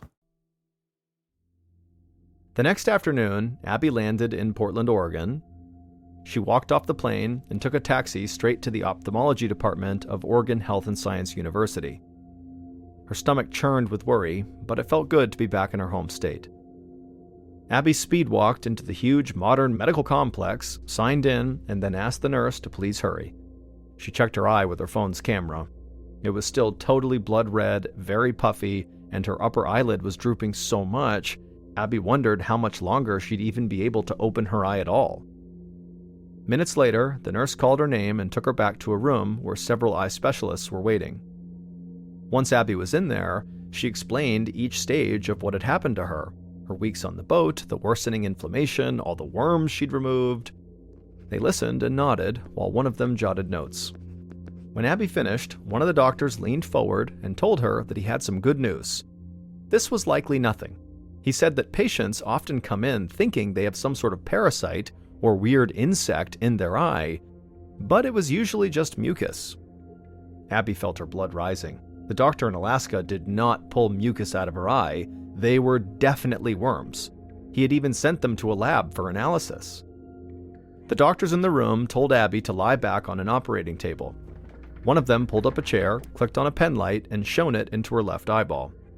Abby steadied her breathing while he inspected her eye. A few minutes later, he clicked the light off and slid the chair back. There was nothing there. He suggested she must have interacted with something on the boat and then maybe touched her eye, but whatever worms she'd contracted were gone now. Abby pleaded with them to please wait a bit and try again. She'd gone to bed last night feeling worms moving around in her eye, so she knew they were still there. And so the doctors exchanged doubtful looks, but agreed to let Abby linger a bit longer since she'd come all the way from Alaska. They all got up and left Abby alone in the examining room. Abby sat there staring up at the ceiling, feeling more and more impatient. For once, she actually wanted the worms to be there. Finally, about half an hour later, she felt one squiggle under her eyelid. She shouted for the doctors who were out in the hallway. They dashed inside, peeled back her left eyelid, leaned in close, searching with the light, and then one of the doctors let out a startled shriek. Abby almost laughed. It obviously was not a good sign for experienced medical professionals to react this way, but at least they were seeing what she was seeing. The doctor removed the worm they just saw and placed it in a sterilized container for testing, and then continued examining Abby's left eye. Within minutes, they'd found another 2 worms. The doctors were buzzing. None of them had ever seen anything like this. They asked Abby loads of questions, but Abby mostly had questions of her own for them. Where had she caught these worms, and how could there be so many? Were they breeding and reproducing in her eye? How dangerous were they? And what if this was just the start of something much, much worse? But the doctors were almost as baffled as Abby, and they couldn't really answer her questions, leaving her feeling scared and frustrated. When the appointment was over, Abby left the building and sat in a patch of grass out front. She closed her eyes and tried to focus on the warmth of the sun, but she could still feel the worms moving beneath her eyelid. The following week, one of the world's leading parasite experts, Dr. Richard Bradbury, strode to the front desk of the CDC's headquarters in Atlanta, Georgia. The receptionist handed Dr. Bradbury a package marked urgent. Back in his office, he opened up the package and spread the contents across his desk. There was a container with worms preserved in formaldehyde, along with a case report from a pathology clinic on the other side of the country. Parasites were his specialty, so Dr. Bradbury was used to being sent worms and other weird creatures in the mail. But right away, Dr. Bradbury could tell this was an unusual case. These were worms pulled from someone's eye. Dr. Bradbury knew of only one species that fit this description, a rare parasite known as the California eyeworm. It usually only infected smaller mammals like dogs, cats, or sheep, but every once in a while, it found its way into humans. This was worrying. In smaller mammals, the worm's impact was sometimes mild, but occasionally, the worms would lead to cysts or even blindness. But in a human, the potential harm from these worms was mostly unknown. Dr. Bradbury realized Abby might be in serious danger. He also worried that the condition might be contagious. Was it possible she had spread the worms to other people? If so, he needed to act fast. Dr. Bradbury lifted his pen to fill out the case file and write down that he believed it was a California eyeworm, but he hesitated. Alaska was a long way from California, and the California eyeworm really didn't infect humans most of the time. And so the doctor had this nagging feeling that maybe something different had invaded Abby's eye. Dr. Bradbury took the worm sample and crossed the campus to the laboratory. Using a small set of tongs, he placed one of the worms between 2 small squares of glass and then slid that under a microscope. Zooming in, he immediately saw that this was not a California eyeworm. This worm's mouth and genitalia were a different shape, and other body parts were in the wrong places. The longer Dr. Bradbury studied this worm, the more certain he became that this was something he'd never actually encountered before. Which left him wondering, what was this? He was a parasite specialist with decades of experience. If he couldn't identify it, who could? Dr. Bradbury consulted the CDC's massive reference collection, which included hundreds of obscure parasites from all around the world. Thumbing through one catalog after another, none of the worms on file matched the one he'd just seen at the lab. It was time-consuming, tedious work, but Dr. Bradbury had built his career on this kind of attention to detail. Going chronologically, Dr. Bradbury dug past the 50s, the 40s, and into the 30s, sifting through every documented parasite the CDC had in its files. His eyes were starting to glaze over when suddenly he stopped. His eyes froze on an unusual scientific drawing. It was dated 1928, and the accompanying text was in German, but the image looked remarkably similar to the sample he had seen under the microscope. The worm in the drawing was absolutely the same as the one from Abby Beckley's eye. But this worm had never been found in a human before, because it was a worm found only in cattle. It was called Thalassia gullosa. These worms live an extremely strange life. They live, mate, and procreate on the surface of a cow's eye. When they produce baby worms, the cow's eye oozes pus to protect itself. Then the flies that kind of hang around the cow step in the pus and drink up some of the baby worms.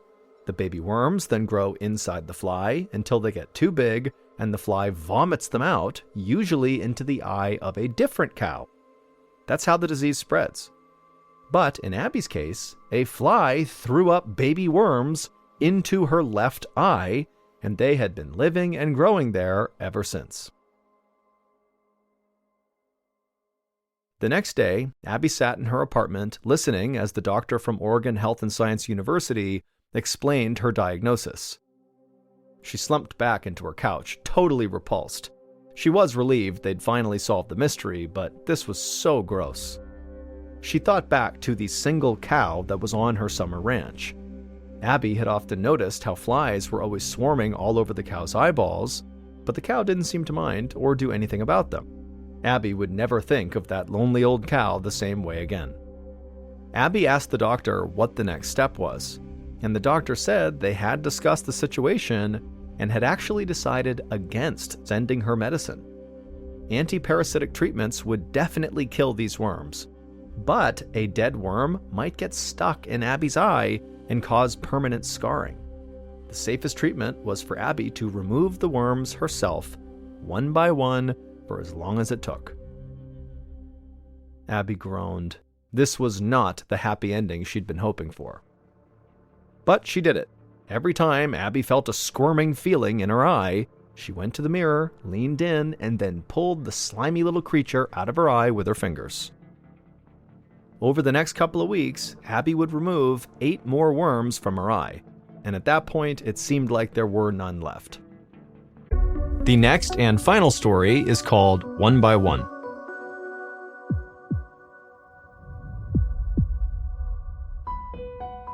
In the spring of 1862, a man in London, England, named Richard Turner, sat on his son's bed.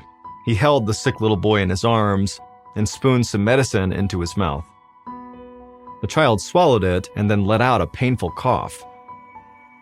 Richard's wife, Elizabeth, who was standing by his side, looked at her husband with alarm. At the start of the year, they had 4 healthy children. Now they only had 1 child left, a 3-year-old girl named Anne Amelia.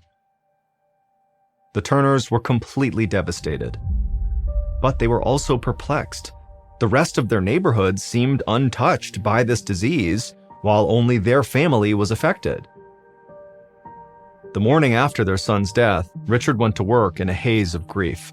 Over the next few weeks, they barely slept at night because they were listening for any sign of Anne Amelia getting sick too. Then, late one night, while Richard and Elizabeth were laying in bed, they heard a sound from Anne Amelia's bedroom, a tiny cough and then another. Richard's heart filled with dread. Diphtheria had come for their last child. By breakfast, Anne Amelia was visibly weak. She struggled to swallow her biscuit, and even sipping warm milk was painful. Richard and his wife couldn't just sit by and watch their last child die. There had to be someone in the medical field who could help Anne Amelia. Their neighbor told them about a doctor they'd heard of who was considered one of the best in London. His name was Thomas Orton. If anyone could help their child get better, it was him. The next morning, Richard made his way to the hospital where Dr. Orton practiced. He managed to meet with him and begged the doctor for his help. Initially, Dr. Orton was resistant to the idea. He was extremely busy, and since there was no cure for diphtheria, he was skeptical that he'd actually be able to help them. But Richard would not give up. He pleaded with the doctor to please help what was left of his family. Their daughter's life was at stake. Dr. Orton was moved. He nodded as he shook Richard's hand, and he agreed to help them. The next morning, on April 3rd, 1862, Dr. Orton packed his medical bag and left for the Turner home. The family lived in the Limehouse district, which was one of London's poorest neighborhoods. He wasn't shocked that sickness was prevalent there. The 1800s were a dark time for the entire city. The Industrial Revolution had turned London into a crowded, polluted mess. No matter where you went, it was difficult to escape the stink of raw sewage. Factories spewed toxic black smoke which permanently lingered in the air as a thick haze. Dr. Orton's carriage sped through the dense crowds, past beggars holding out hands for money, many of whom were children. Across the River Thames, trash and dead fish lined the banks. In the Limehouse neighborhood, conditions were even worse. Dr. Orton placed a handkerchief over his nose and mouth to minimize the foul smell of animal waste and rotten food that seemed to be everywhere. When the carriage finally arrived at the Turners' home, Dr. Orton stepped down onto the narrow sidewalk, then he walked to their door, braced himself, and knocked. Richard Turner opened it, looking exhausted and ashen-faced, but he lit up at the sight of this doctor and welcomed him inside. Once Dr. Orton entered the tiny front parlor, he was pleasantly surprised. The home was like an oasis in this hellish neighborhood. It was clean, warm, and well-kept. The Turners brought him into the children's room. A few toys were scattered about on the floor. Colorful drawings hung on bright green wallpaper, and fresh plants were perched on the dresser. Little Anne Amelia sat slumped on the bed against a pillow, covered in heavy blankets. She barely stirred when they entered. Her head hung to the side and her eyes were glassy. Dr. Orton could hear her struggling to breathe. The doctor opened his leather bag and got to work examining the child. He pulled out a tongue depressor and asked Anne Amelia to open her mouth as wide as she could. When he looked inside to the back of her throat, he was surprised. He couldn't see any signs of a thick gray membrane normally caused by diphtheria. This was unusual, but it also meant that the disease clearly had not progressed as far as he had feared. With treatment, maybe he had time to suppress her symptoms and give her body time to heal itself. He spoon-fed her some opium tincture to ease her discomfort and showed Mrs. Turner how to rub ointment made from coal tar on her daughter's chest. Then he shared his findings with Richard and his wife. He hoped he had gotten to Anne Amelia's symptoms in time before the diphtheria overwhelmed her. Dr. Orton could see relief wash over the parents' faces. Now all they could do was wait. Over the next 2 weeks, Anne Amelia did not improve. Even though Dr. Orton checked in on her and her parents tended to her night and day, she still became even weaker. And just before the end of April, the 3-year-old died. The Turners were destroyed. Their entire family had been wiped out in less than 2 months. Dr. Orton's heart broke for them. He felt frustrated and angry. He couldn't get little Anne Amelia's case out of his head. Something just didn't seem right. The day after Anne Amelia's death, Dr. Orton sat in his office, poring through his notes. He struggled to make sense of what had happened. Every other doctor the Turners had hired had diagnosed the children with diphtheria, and all signs did point to that being the disease they all had. Except Anne Amelia's throat had never developed the thick membrane that normally came with diphtheria. Dr. Orton couldn't shake the feeling that something else had killed her and potentially had killed her siblings. It was a crazy thought, but if it was true, that could explain why no one else in their neighborhood had caught the highly contagious disease. Perhaps what killed the Turner children wasn't contagious after all. Dr. Orton was anxious to get more information from the Turners. So just after Anne Amelia's passing, the doctor returned to their house. Despite their overwhelming grief, the two parents welcomed Dr. Orton inside and they sat together at the kitchen table. He asked them if anything had changed recently at home. He was curious whether they had eaten any new foods or maybe met new people in the area, but the parents said no, nothing has changed. Then the doctor asked if he could check their water source. At that time, families in the Limehouse district retrieved their water from pumps located on the street. People would have to queue up with buckets or tubs and haul whatever they could back home. The doctor inspected the water, and while it was far from clean, he couldn't imagine that it was the cause of their tragedy. And if it was, he didn't understand why other families weren't afflicted as well. Dr. Orton asked the Turners to think of anything else that might have changed in the last several months, anything. Mr. Turner paused and said the only thing he could think of had happened around Christmas. They had saved enough money to buy the kids some new blankets and toys. They had even redecorated their room. The holiday season had been festive and happy, and their good cheer continued into the new year. But then, in February, everything changed. That was when their oldest child fell sick. It happened so fast, and it seemed to come from nowhere. Since then, their lives had been a nightmare. Dr. Orton listened quietly, frustrated that he couldn't glean any clues from what the Turners were sharing. He thanked them as he got up from the table, and then asked if he might take one more look inside the children's room. Richard and his wife nodded. As he walked through the empty room, everything looked the same. The toys were still on the floor, the bed had the same blankets neatly pulled back. Then the doctor's eyes flickered past the pictures on one side of the wall, and that's when he saw something that he had not noticed before. A few hours later, Dr. Orton was sitting at a table in a dimly lit pub just around the corner from his office. Across the table from him was Dr. Henry Letheby, who was a professor of chemistry and taught at the most prestigious hospital in the country, the London Hospital. As they sipped whiskey, Dr. Orton told him about the diphtheria diagnosis of the Turner children. He described how none of the treatments had improved Aunt Amelia's symptoms. Then he described how her throat had never been scarred by the leathery membrane that was so common in diphtheria. Dr. Letheby agreed that a number of things seemed suspicious, but if it wasn't diphtheria, he had no idea what else could have happened. That's when Dr. Orton shared what he had seen in the children's bedroom and why he thought it could explain the tragedy that had fallen on the Turners. Dr. Letheby thought it was a long shot, but he was intrigued by Orton's theory, and he agreed to help him test it. Aunt Amelia had not been buried yet, so the next day, Dr. Orton ordered a tissue sample to be taken from her body. Then he sent that sample to Dr. Letheby for analysis. In the meantime, he ran some tests of his own on the unusual thing that he had discovered in the children's bedroom. A few days later, Dr. Letheby and Dr. Orton compared notes. They now understood the cause for the rapid and tragic deaths of the 4 Turner children, and it was not diphtheria. It all started just before Christmas. Richard and his wife wanted to make the children's room as festive as possible to celebrate the holiday season. So one Saturday, they decided to shop for new wallpaper and selected a pattern that the whole family loved. It was intricate and beautiful, and best of all, it was a stunningly bright green.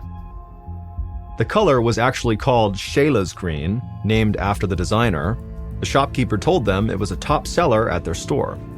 When Richard put the paper up on the walls, the room was transformed. The 4 children were overjoyed. In fact, they were so mesmerized by the vivid green wallpaper, they tore off little pieces to play with. Sometimes they would lick it like candy. But what neither the children nor the parents realized was that there was actually a special ingredient in the dye.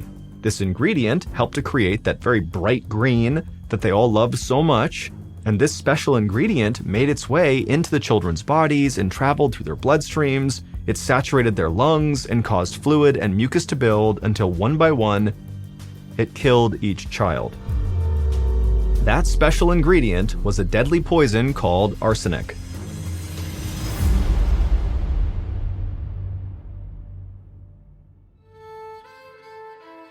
When Dr. Orton had returned to the children's room days before, he noticed that pieces of the wallpaper were missing. After questioning the Turners about the reason, and them saying their kids were ripping them off and licking them, and then after running tests on Aunt Amelia's stomach and then the wallpaper itself, the mystery was solved. At that time, arsenic was used in all kinds of household products, from women's makeup to children's toys to dye for all sorts of fabric, and it was in low enough doses that at the time it was considered safe to touch. But that brand of wallpaper was the exception.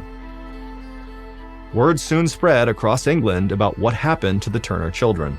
Dr. Orton's discovery sparked a national outrage, and concerned parents protested for the wallpaper to be banned. On a humid summer morning in June 1999, 36-year-old Sanju Bhagat was hard at work on a farm outside of Nagpur, a city in central India. The sun had just risen, and the air was already so hot that he found it hard to breathe. Sanju and a group of farmhands were hard at work tending to the soybean crops. He made his way through the field, stopping to catch his breath every few steps. Sanju moved a lot slower than his coworkers because of his massive belly. For the past 15 years, Sanju had struggled beneath the weight of his ever-growing stomach. At first, when he was in his early 20s, his family had thought he was just filling out a little, like all young men do when they become adults. But Sanju's stomach didn't stop growing. It kept getting bigger and bigger until it had swelled to the size of a massive watermelon. But his arms and legs stayed stick-thin. He never understood why his belly kept growing since he didn't eat much. By the time Sanju reached his early 30s, he was in constant pain, and his family desperately wanted him to see a doctor. But he couldn't afford to take time off of work. Although, deep down, he had to admit he was a little scared of what the doctor might find.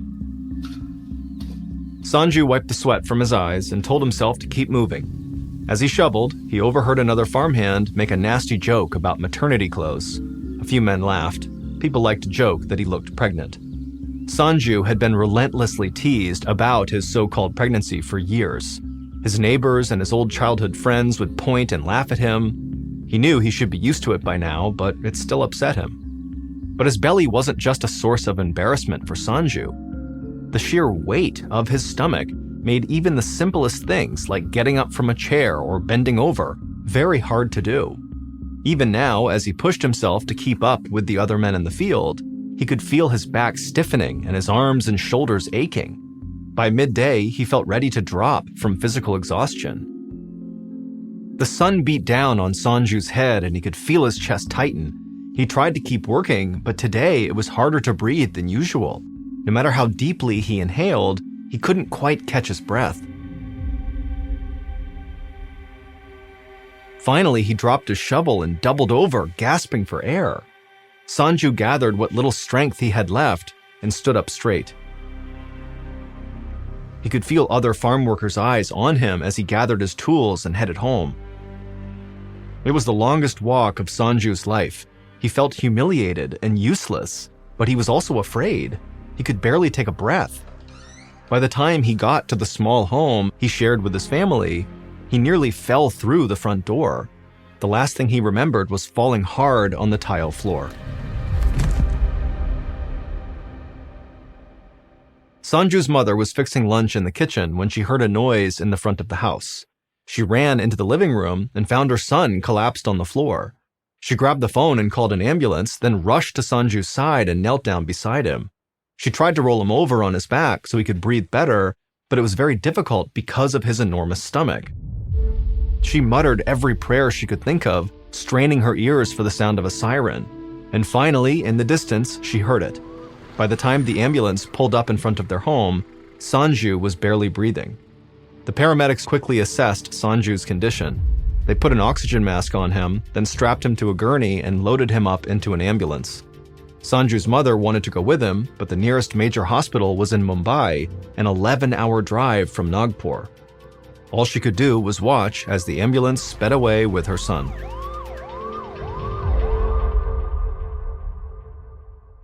Early the next morning, Dr. Ajay Mehta had just started his shift in the oncology ward at Tata Memorial Hospital. He was alerted that a new patient named Sanju Bhagat had been brought in all the way from Nagpur and that he needed to be seen right away. Dr. Mehta hurried over to Sanju's room. If someone was rushed in an ambulance from so far away, it had to be a serious emergency. As soon as Dr. Mehta examined Sanju's giant swollen belly, he instructed the nurse to prepare the operating room for surgery. Dr. Mehta was a specialist in tumor removal, and he was certain that Sanju had a massive tumor in his stomach, possibly the biggest one he'd ever seen. The tumor was likely pressing against Sanju's diaphragm, which was why he couldn't breathe. And given how big it was, and Sanju's weakened condition, the tumor had to be removed immediately. While another nurse prepped Sanju for the operation, Dr. Mehta gathered his surgical team and headed to the operating room. As they sterilized their hands and put on clean scrubs, Dr. Mehta warned them that the tumor's sheer size would make this a very challenging operation. There was a risk of damaging the soft tissue in Sanju's stomach, his nerve endings, or blood vessels. In the worst case, the surgery could cause severe internal bleeding or even death. A few minutes later, Sanju was wheeled into the operating room on a gurney. Once he was under anesthesia, Dr. Mehta called for a scalpel. He placed one hand on Sanju's stomach for leverage, then he cut into Sanju's belly. After the blade broke through Sanju's skin and opened up his chest area, Dr. Mehta expected to see blood and a bright red mass of cancerous cells. Instead, gallons of thick, yellowish fluid gushed from Sanju's stomach, spilling onto the floor. The entire surgical team gasped. Dr. Mehta jumped out of the way, trying to avoid the surge of bile. It had a foul odor that made everyone in the room start to gag. Nurses ran toward him with towels, trying to sop up the putrid-smelling liquid. While they cleaned up the mess, Dr. Mehta remained calm and carefully inserted his hand into Sanju's stomach to locate the tumor. At first, all he felt was thick jelly-like fluid sliding between his fingers. Then he grazed something unusual. His eyes went wide as he dove a little deeper. His palm wrapped around something soft, but with a brittle core. He realized this was not a tumor. Whatever was in Sanju's stomach had bones, a lot of them.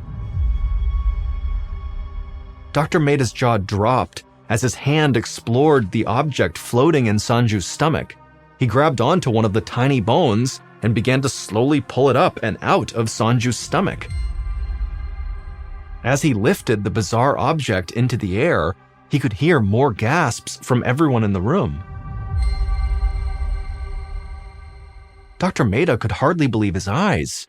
What he was looking at shouldn't be possible. He had never seen anything like this in his entire medical career. He placed it on a medical tray for analysis and turned back to Sanju. Thankfully, he had survived the operation, but Dr. Mehta couldn't help but speculate how something so strange could have gotten inside of Sanju. A few hours later, Sanju awoke in a hospital bed. His stomach was sore, but when he moved his hand to grasp his belly, he looked down in shock. The giant lump was gone. He ran his hand over his flat stomach. He hadn't seen it like this in almost 20 years. He took a deep breath and smiled as he felt his chest expand. He couldn't believe he could breathe again without any pain. Just then, Dr. Mehta appeared in the doorway to Sanju's room with a very serious look on his face. He confirmed that the surgery was a success, but as Dr. Mehta explained what they had found inside of his body, the smile slowly faded from Sanju's face. The object Dr. Mehta had removed from Sanju's stomach was a ball of pink flesh with a tuft of dark brown hair growing along one side. 2 fully formed feet protruded from either end. In the middle was the beginning of a jawline. But what Dr. Mehta couldn't forget was the fully formed human hand that was attached to this ball of flesh. It was what he had grasped in a gruesome handshake when he lowered his hand into Sanju's stomach. The hand had fingernails protruding from it. The nails were so overgrown they almost looked like tiny claws. A grayish-yellow tube grew out of the center of the fleshy mass, connecting it to Sanju's stomach. Dr. Mehta told Sanju that the surgical staff had witnessed one of the rarest medical conditions on Earth. In a way, Sanju had been pregnant, not for the 16 years that his belly was protruding, but since before he was even born. The hairy, mutated lump he had removed was Sanju's twin. Sanju was a victim of an incredibly rare condition called fetus in fetu, which means fetus in fetus. When Sanju and his twin were first conceived, they started out as identical twins, which is when a single fertilized egg splits into 2 embryos. But something went wrong during that division, and the cells that became Sanju's twin latched onto his embryo. As Sanju developed, His body formed around the twin's cells, which in turn fed off his bloodstream. This twin did not have a functional brain or heart, so it wasn't alive in the traditional sense. But as Sanju grew, so did his twin. It fed on the contents of Sanju's stomach like a parasite, using the yellowish tube as an umbilical cord. If Dr. Mehta hadn't eventually removed it from Sanju's stomach, it would have gotten so big that it would have killed Sanju.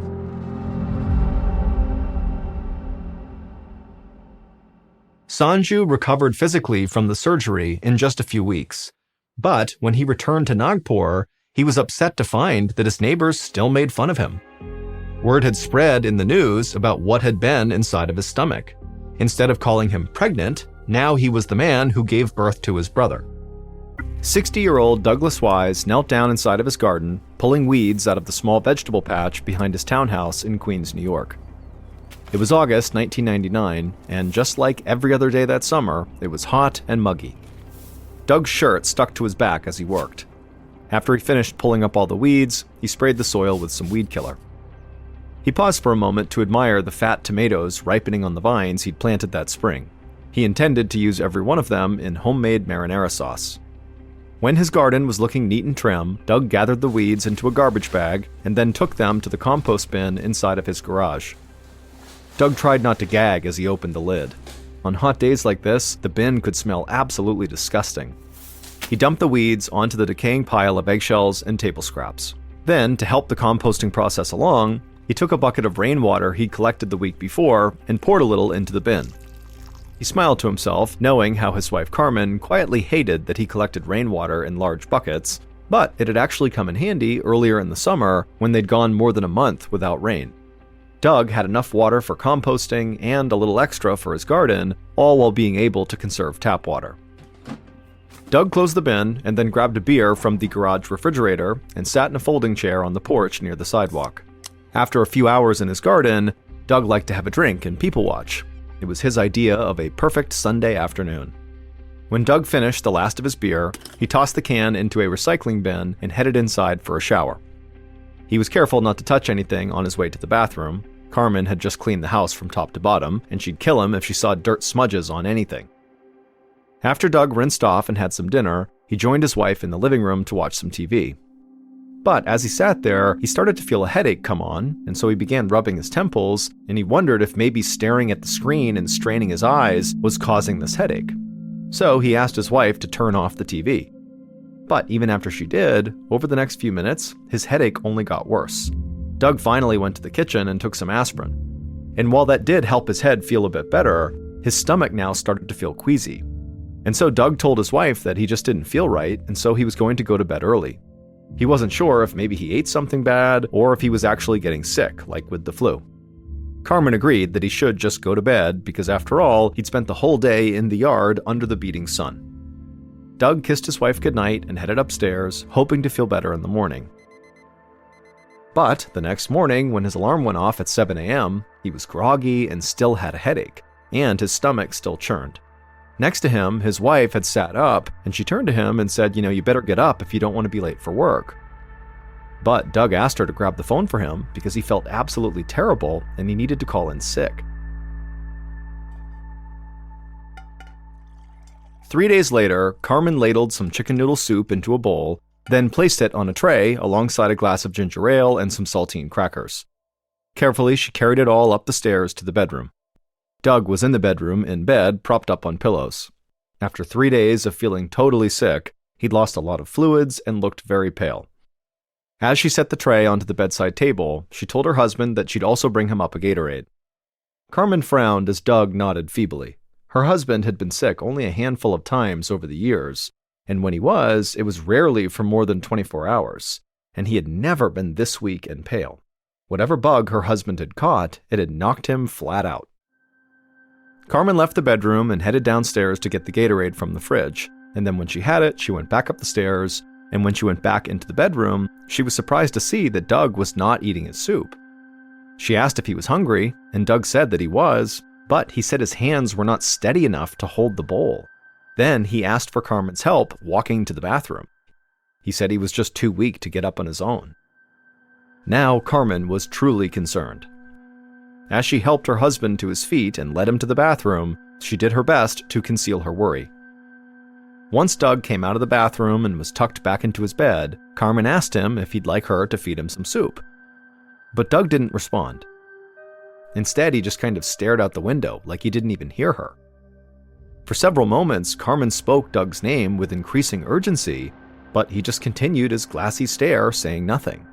Carmen was now terrified. She thought maybe Doug was having a stroke, so she grabbed the phone and called 911. It took a few minutes for an ambulance to arrive. While they waited, Carmen sat on the edge of the bed as Doug seemed to slip in and out of a trance, at times barely registering what was happening around him. By the time the paramedics arrived and moved Doug onto a stretcher, he was barely conscious. Carmen followed the paramedics downstairs and then out to the ambulance waiting in the driveway. She prayed silently as 2 EMTs hoisted up Doug's stretcher and secured it in the back of the ambulance. Then one of the men turned around and offered Carmen a hand, helping her into the back of the ambulance as well. Carmen took a seat on the bench, keeping one hand on her husband. As they sped towards the hospital, for the first time in her life, Carmen worried about losing her husband. Once the ambulance arrived at Flushing Hospital, Doug was rushed into the emergency room while a nurse brought Carmen to the waiting area. After about a half hour, a doctor wearing scrubs and a lab coat approached Carmen and brought her to Doug's room.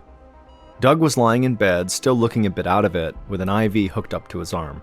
Carmen rushed over to him and kissed his forehead. The doctor told Carmen that he was fairly positive Doug had pneumonia, and if everything went well, he'd be back to normal in just a few days. Carmen squeezed Doug's shoulder, relieved to hear that he'd be okay. Later that same afternoon, the infectious disease specialist at Flushing Hospital, Dr. Debbie Asnes, was pouring herself a cup of coffee in the staff break room when her pager beeped. She checked the message and saw there was an emergency downstairs and she was needed right away. Dr. Asnes raised her eyebrows. It was unusual for the infectious disease specialist to be paged to the emergency room. If she was being called, it had to be a very unusual case that required outside-of-the-box thinking. And Dr. Asnes loved a challenge. Throughout her nearly 20 years as a doctor, she'd always been drawn to puzzling cases. She'd spent a lot of her career researching HIV, and she'd witnessed firsthand how bad things could get when doctors did not understand how a disease worked. So without a second thought, she set her coffee down, headed out of the break room, and ran to the elevator. The moment the elevator doors opened back up on the ER floor, she could hear a man's voice carrying down the hallway. He was yelling about some strange woman standing near his bed. As Dr. Asnes approached, the ER doctor who had paged her popped his head out of the man's room and waved her in. The patient who was yelling was Doug. For the first few hours he'd spent in the ER, he'd mostly just slept, but he'd woken up in a sudden panic, and now he was yelling incoherently at the people all around him. At the same time, Carmen, his wife, was standing by his side, trying to remind him who she was. As Dr. Asnes watched this, she immediately noticed something strange. Despite being agitated, Doug's arms and legs remained still and limp on the hospital bed. The ER doctor explained to Dr. Asnes that Doug was being treated for pneumonia, but the medical team was starting to think that that was not the right diagnosis. 10 minutes ago, Doug woke up confused and agitated and didn't recognize his wife. He started flailing his arms and the nurse ran in to restrain him, but then his arms and legs just went limp, and he'd not been able to move them since. Now Dr. Asnes understood why she had been called. Pneumonia does not make people paralyzed. Doug's symptoms were far more likely to have been caused by an infectious disease, and that was Dr. Asnes's area of expertise. And Dr. Asnes was very thankful the ER staff paged her so quickly because she now suspected that Doug's confusion was likely being caused by swelling in his brain, which is very, very dangerous. Just then, Doug suddenly went silent. Dr. Asnes bent over the bed and realized he was gasping for air. Dr. Asnes said that Doug needed to be moved to the intensive care unit in case his breathing got even worse. The ER doctor agreed and told the nurse to get Doug ready to move. Within minutes, the nurse and the ER doctor each grabbed a side of Doug's hospital bed and wheeled it out of the room. As she followed Doug, Dr. Asnes turned to Carmen and asked her to stay behind until they stabilized her husband. Then, as Doug was wheeled down the hallway, Dr. Asness grabbed onto his bed to help steer him to the elevator. She was already thinking about which tests Doug would need. A few hours later, Dr. Asness stood in her office reviewing Doug's charts. She had ordered a test of Doug's spinal fluid because to her, something was clearly wrong with his nervous system. But she was puzzled by the results she was looking at. The test found clear evidence of a brain infection called viral encephalitis, but Dr. Asness was not sure that was correct. Although many of Doug's symptoms were consistent with viral encephalitis, it wouldn't explain his sudden muscle weakness. And Doug's breathing problems were more severe than the doctor normally saw in a case of viral encephalitis. Before Dr. Asness could think any further, her pager sounded, and when she looked at it, she saw she was needed again in the emergency room. So Dr. Asness ran back to the elevator, she took it down to the main floor of the hospital, and then she began running down the hallway towards the ER. But when she was only about halfway down the hallway, a colleague came out of the ER and ran right up to her and began telling her about the emergency that she was being called to.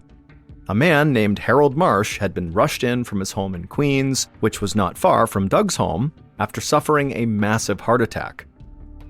But it wasn't the heart attack they wanted to talk to her about. They were afraid the heart attack was only part of this man's problems. The colleague from the ER explained to Dr. Asness that like the first patient, Doug Wise, Harold, the second patient here, was older but active and healthy. His family reported that he had suddenly developed muscle weakness, flu symptoms, and worst of all, a staggeringly high 105-degree fever. Dr. Asness felt a knot growing in her chest. Fevers that high were practically unheard of in heart attack patients. Dr. Asness thanked her colleague and then just ordered Harold to be moved immediately to the ICU. Her mind was racing as she began to connect the dots. Two men living only blocks apart had both come down with the same mysterious symptoms in less than a week. This could be the beginning of an outbreak. For the moment, Harold was stable, so Dr. Asness hurried back to her office to have some time to think. But as soon as she arrived on the 4th floor where her office was, she saw a nurse sprinting into Doug Wise's room. So Dr. Asness ran down the hallway and went into Doug's room as well, just in time to see a colleague shove a breathing tube down Doug's throat and hook him up to a ventilator. The colleague, who was an ICU doctor, then explained to Dr. Asness that Doug's muscle weakness was now so severe that his lungs had basically stopped working. Dr. Asness was thankful her colleague had acted so quickly, but she was afraid this was only the first case of something much bigger. And if others out in the streets were contracting this virus, the consequences could be catastrophic. Dr. Asness turned on her heel and rushed toward her office. She needed to alert the New York Health Department right away.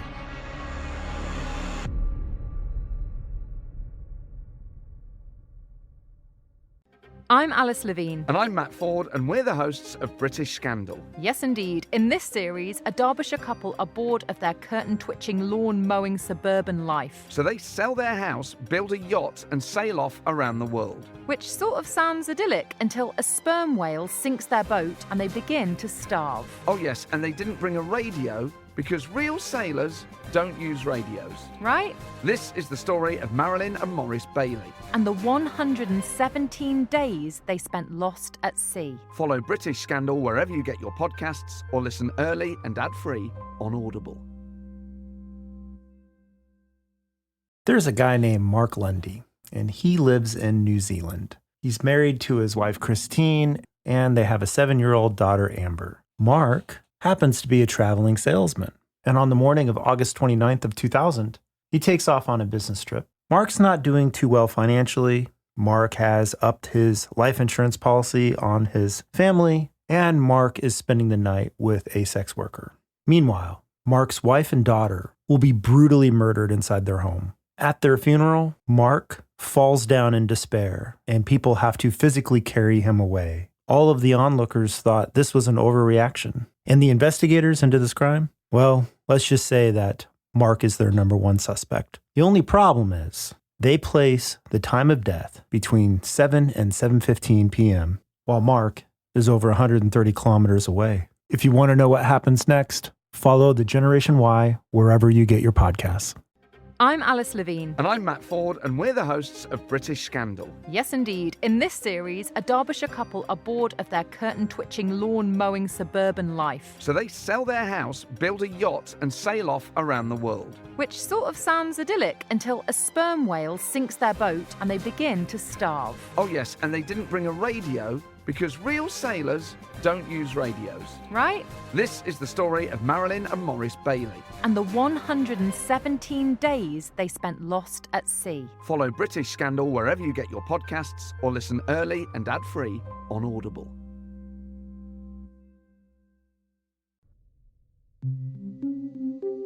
"5 days later, on August 27th, a medical investigator at the New York Department of Health hung up the phone in her office, wishing she'd never answered it in the first place.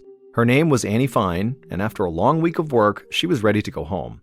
She was knee-deep in planning her wedding, and she and her fiancé had wanted to knock out as many to-do items as possible over the weekend, but instead it looked like she would spend her weekend at Flushing Hospital.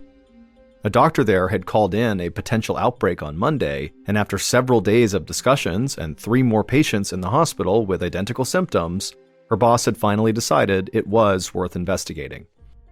Dr. Fine reminded herself that, in all fairness, she was the on-call epidemiologist that weekend.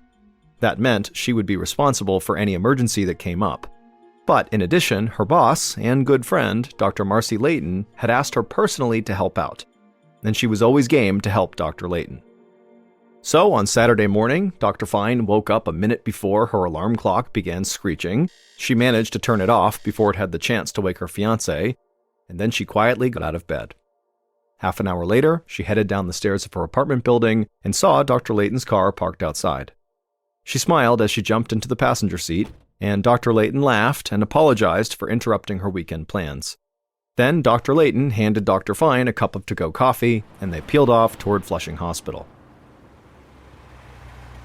After a short drive, Dr. Fine and Dr. Layton parked near the hospital and climbed out of the car. As soon as Dr. Layton had stepped onto the curb, she made a disgusted noise, and Dr. Fine turned to look at what she was disgusted at, and she saw there was a dead crow lying in the gutter right near Dr. Layton's feet. Both doctors had been seeing dead crows all over New York that entire summer. So they both just walked around the dead bird, and the 2 women headed for the hospital. Right outside the ICU, the 2 doctors were greeted by a tall, thin man wearing a lab coat. He told Dr. Fine that he was the chief resident, which meant he was a doctor in training, standing in for Dr. Asness, who was out of town on a family emergency. He explained that in the 5 days since Dr. Asness first called the Department of Health about her first 2 patients, 3 more people had been admitted to Flushing Hospital with symptoms of viral encephalitis. All 5 were older people who were previously healthy and active. Most worrisome, all 5 also had other symptoms not normally caused by viral encephalitis, including fever, stomach pain, confusion, muscle weakness, and severe difficulty breathing. The chief resident added that all 5 patients had declined really quickly. 4 were now on ventilators, and the 5th was not, but they were delirious with pain. Dr. Fine felt unnerved. All of a sudden, wedding planning was the last thing on her mind. There were usually only about 10 viral encephalitis cases every year in all of New York City. But now, one small neighborhood in New York City had 5 cases in less than a week, and so far, nobody had figured out why. Dr. Fine asked the resident to go collect blood samples from each of these patients and submit them for additional testing. In the meantime, she and Dr. Layton would interview the patients' families and anyone else who was with these people in the week leading up to their hospitalization. The resident nodded and then led Dr. Fine and Dr. Layton to an empty conference room where they could call people and interview them. Dr. Layton would ask the questions and Dr. Fine would take notes. By that afternoon, Dr. Fine's writing hand was totally cramped. She spent hours taking notes as she and Dr. Layton spoke with the patient's family members. Outside, it was starting to get dark, so Dr. Fine rolled her chair toward the wall and switched on the overhead lights. The conference room table was littered with textbooks, stacks of medical journals, and reports on annual encephalitis cases in New York. Dr. Fine looked over at Dr. Layton and sighed. Despite hours of interviews and poring over the patient's files, they still did not know how these 5 patients in Flushing Hospital had contracted encephalitis. But they had found that all 5 patients had 2 things in common. First, that they all lived within a few square miles from one another in Queens, and second, they all loved to spend time outdoors in the evenings. A few of the patients, like Doug Wise, the first patient, would work in their gardens until nightfall. Others just liked to watch the sunset from their back decks or take long walks along the East River after dinner. Dr. Fine looked out the window as the street lamps flickered to life, and right as they did, it hit her. People were not the only ones who loved summer evenings. It's also the time when mosquitoes are at their most active. All 5 of their encephalitis patients were probably swatting away mosquitoes as they gardened or walked or gazed at the sunset in the gathering darkness each night. And Dr. Fine knew something else about mosquitoes. They spread disease. Diseases like encephalitis, a condition that often strikes older people like Doug and Harold more frequently. Dr. Layton was intrigued by Dr. Fine's idea, but she was cautious. If mosquitoes really were spreading some new virus to people, they should be able to find mosquitoes infected with the disease. And so until they were able to isolate the virus in mosquitoes, then Dr. Fine's idea was really just a theory. Before the doctors left the hospital that night, Dr. Fine wrote up an alert that Dr. Layton sent to all the neighboring hospitals, asking them to report any cases of viral encephalitis to the Department of Health. That way, she and Dr. Layton would know if the virus was spreading. 2 days later, on the morning of September 1st, Dr. Fine sat at her desk, twisting her pencil in her hands. She was back in her office, feeling frustrated by the lab results she had just read. That morning, she and Dr. Layton had sent a small team to northern Queens, where all these patients had lived, and the job of this team was to canvass that neighborhood and visit the houses of each encephalitis patient and try to find breeding mosquitoes. Well, that team collected several samples of mosquito larvae from standing water around the neighborhood, but none of those mosquitoes were infected with viral encephalitis. Meanwhile, Dr. Fine was still waiting for lab work to come back on the blood samples she'd collected from the 5 infected patients.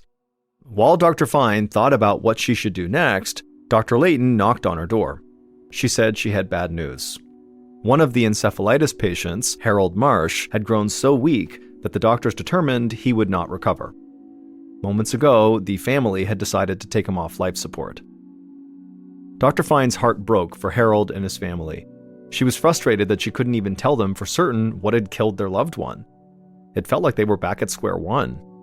But at the very least, Dr. Fine knew that the doctors at Flushing Hospital would be able to do an autopsy and take tissue samples they couldn't get while Harold was alive.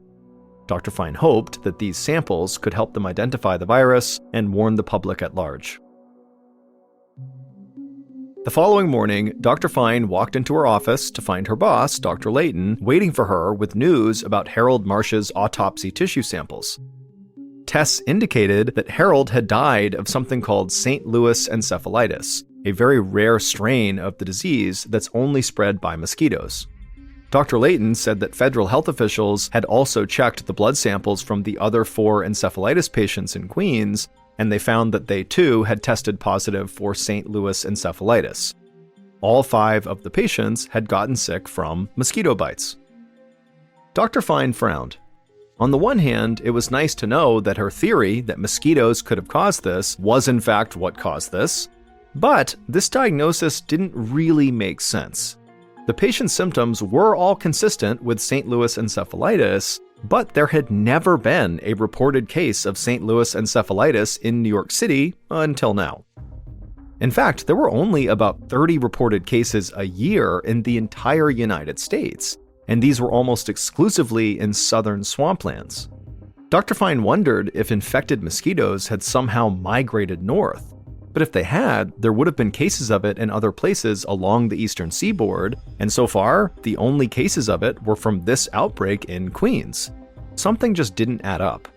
Dr. Fine told Dr. Layton that she was glad they finally knew what was going on, but deep down, she still could not shake the feeling that there was something off about this diagnosis. A few weeks later, Dr. Fine was in her office at the Department of Health when Dr. Layton knocked on the door. When she came in, she had a very serious expression on her face. Dr. Layton explained that she'd just gotten off the phone with the U.S. Centers for Disease Control, and Dr. Fine's suspicions were correct. the virus they were investigating was not actually St. Louis encephalitis. It was much worse. A pathologist at the Bronx Zoo, of all places, had figured out the mistake. She'd been trying to understand why all these birds were dying all over the city, and she had discovered that they were actually contracting some form of encephalitis. And then after she learned about the St. Louis encephalitis outbreak in the city, she began to investigate whether that was what was killing all these birds.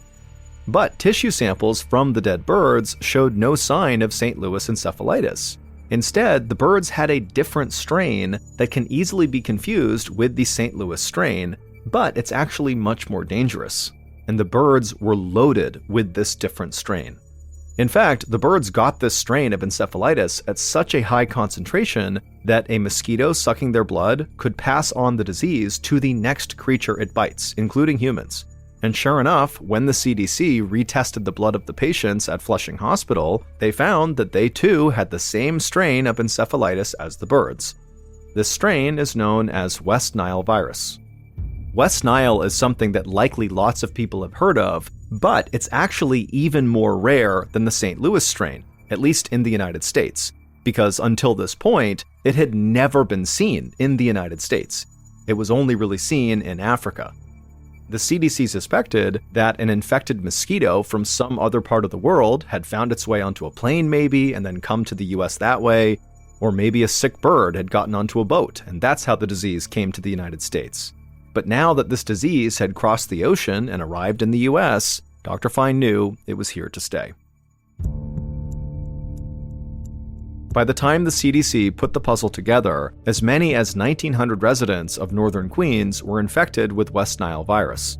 62 people landed in the hospital, and 7 people died that summer in 1999 before the mosquitoes disappeared with the fall. And in the years since those initial cases, over 56,000 people have been infected in the United States. 2,776 have died as of 2022. Although the mortality rate of St. Louis encephalitis and West Nile is comparable, West Nile is far more dangerous. Because it can be carried by birds, West Nile has spread to all 50 states, while St. Louis encephalitis remains fairly localized and far less common. Doug Wise, the first patient to come in with West Nile, remained in Flushing Hospital for several weeks before he was healthy enough to transfer to a physical rehabilitation facility where he stayed for the next month. By spring of 2000, Doug was able to walk with the assistance of a special cane, but his left side never regained its former strength, and he continued to suffer episodes of short-term memory loss. On a hot Friday afternoon in August of 1951, Dr. Albert Gabay drove his car through the narrow streets of a village in the south of France. He had just spent a relaxing week with his family in the Pyrenees, which is a mountain range that runs along the border between France and Spain. His wife and 4 kids were still at their mountain cabin, enjoying their vacation, but Dr. Gabay had to reopen his office and return to work. Now, after a long drive, he was finally back in his hometown of Pont-Saint-Esprit. His route took him along a street that had been heavily bombed during World War II. He drove past gray stone buildings that stood next to piles of stone rubble. In the distance, he could see the Rhone River sparkling in the afternoon sun. He turned a corner and spotted his friend, the grocer, who stood in the doorway of his store greeting customers.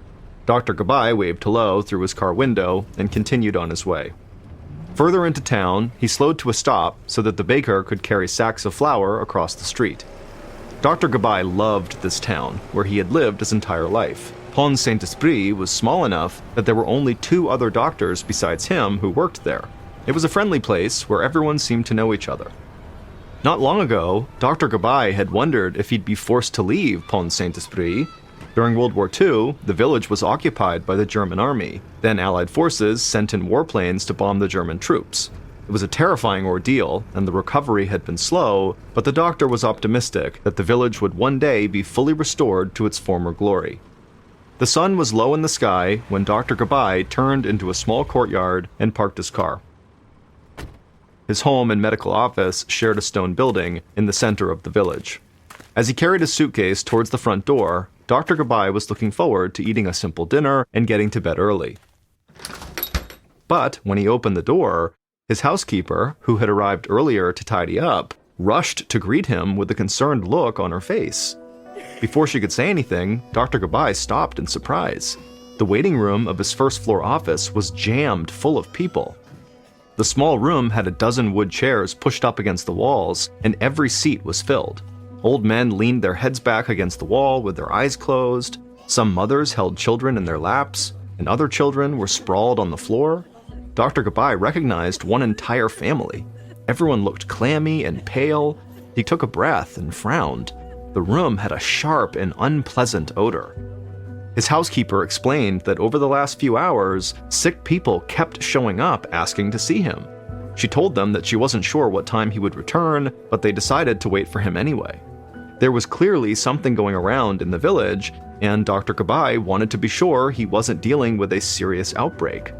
Dinner would have to wait. Dr. Gabai headed for the exam room and told his housekeeper to send in the first patient.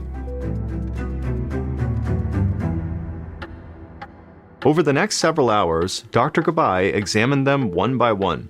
Their complaints were identical: upset stomach, nausea, and chills. And so it seemed very likely that they all had mild cases of food poisoning. Dr. Gabai thought it was odd that so many people got hit with it at once, but he was sure there was a reasonable explanation for that.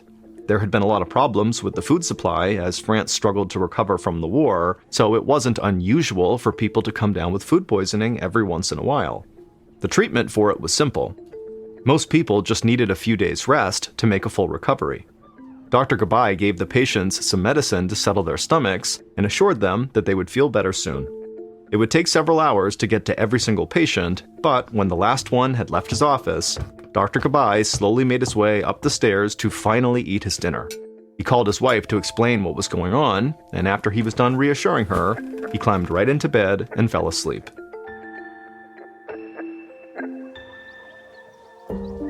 At 11 o'clock the next morning, Dr. Gabai was standing in the kitchen of a farmhouse with the family who lived there. Half of the family had been sick in his waiting room the evening before. Dr. Gabai didn't usually work on Saturdays, but he thought it would be good to check in on some of the patients he had seen. This was his second house call of the morning. He had looked over the family members one by one, and he was now examining a skinny boy dressed in a nightshirt. The boy said he felt better today, and Dr. Gabai smiled. He was glad that most of his patients seemed to be doing better. But something didn't feel quite right to Dr. Gabai. Even before he stopped in to see this boy and his family, he had started to wonder if something other than food poisoning was troubling the residents of Pont Saint-Esprit. For one thing, he had questioned all of the patients, but he still hadn't figured out what they had all eaten that could have made them all sick. But there was another thing Dr. Gabai noticed that was even stranger. The farmhouse's kitchen had an incredibly unpleasant odor. It was the same one that had filled his waiting room the day before. It took a while before the doctor could put his finger on where he had smelled it before. It was years ago, in his own house. Some mice had been living inside his bedroom wall, but then the mice died, and it took several days for the smell of decay to go away. That dead mouse odor, like a mixture of rotten cabbage and sulfur, was what he was smelling when he was around some of his patients. This farmhouse, like all of the houses he visited that morning, was clean. Its windows were open, and the smell of warm bread from the nearby bakery was coming in with the summer breeze. There was no evidence of mice anywhere. But for the moment, Dr. Gabai didn't have time to think about it too much. Just before noon, after finishing his house calls, the weary doctor returned to his office, and his waiting room was full again. All the patients were again showing signs of food poisoning, and all had that same horrible smell. Whatever had happened was clearly not an isolated event. Dr. Gabai had to get to the bottom of it before things got out of hand.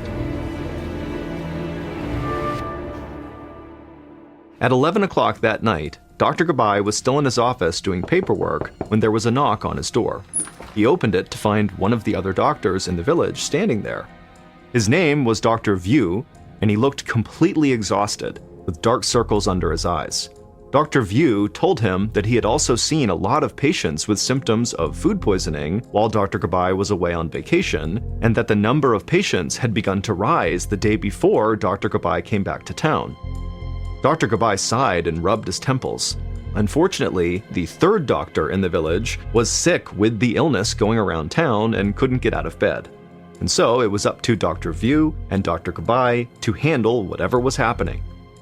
The two doctors could only handle so much. If more people got sick, they might not be able to take care of them all. The two doctors started to compare notes. Dr. View had also noticed that a lot of his patients were emitting the same awful odor of dead mice that Dr. Gabai had smelled, and Dr. View was just as mystified. On top of that, over the course of the day, both doctors had noted that some of their patients had symptoms that were so bizarre they didn't know how to start treating them. Their skin was growing pale, their pupils were dilated, and they struggled to keep their minds focused. It was so bad that several of them said they were no longer able to read.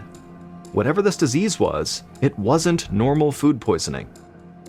As the doctors wrapped up their meeting, they realized that between them, they had seen at least 230 patients in the last few days.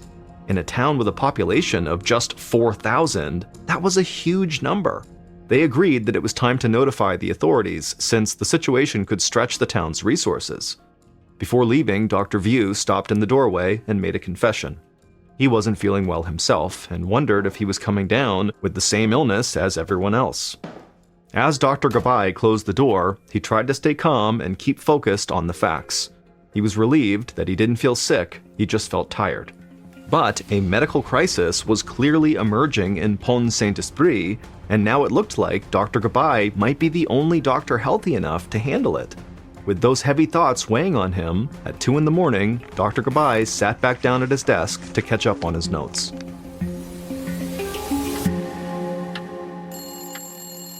Not long after, the phone rang. It was the wife of a local farmer named Felix Meissen. Dr. Gabai had made a visit to their home earlier on Saturday when he was making house calls. Felix's condition seemed to be improving, but now he could hear panic in the voice of Felix's wife. She said that Felix could hardly breathe or talk, and that he was acting like a madman. Within minutes, Dr. Gabai was in his car, speeding through dark country roads towards the farmhouse. Felix's wife met him at the door. She said that shortly after Dr. Gabai left their house on Saturday, Felix suddenly jumped up out of bed and ran out into the yard. Then he burst back in and rolled back and forth on his bed, screaming at the top of his lungs. Now, 12 hours later, he was curled up in a ball on the mattress, struggling to breathe. Dr. Gabai went immediately to the bedside to examine him. Felix was lying motionless, his breathing loud and ragged. He seemed barely conscious and didn't respond when Dr. Gabai spoke to him. His pupils were dilated and his temperature was low. Dr. Gabai worried that Felix's heart was going to give out if he didn't get treatment as soon as possible. The closest hospital that could handle this kind of emergency was an hour's drive south in a city called Nîmes. Dr. Gabai called for an ambulance and then tended to Felix while they waited for it to arrive. The doctor was grasping for any clue he could find, so he asked Felix's wife what they had eaten in the past few days. Just what they always ate, she said, summer stew, bread, cheese, and wine. But then she recalled that something terrible had happened at their house 2 days ago. They found their dog running in circles outside. Before they knew it, the dog was chewing on rocks until blood began pouring out of its mouth. Minutes later, their beloved pet went into convulsions and died. Dr. Gabai thought it was very possible that the dog's death was connected to the same illness that Felix and the others were all suffering from. If that was the case, the situation was even more serious than he thought. If the dog died, then people could die as well. The leaders of Pont Saint-Esprit needed to be alerted to the danger as soon as possible.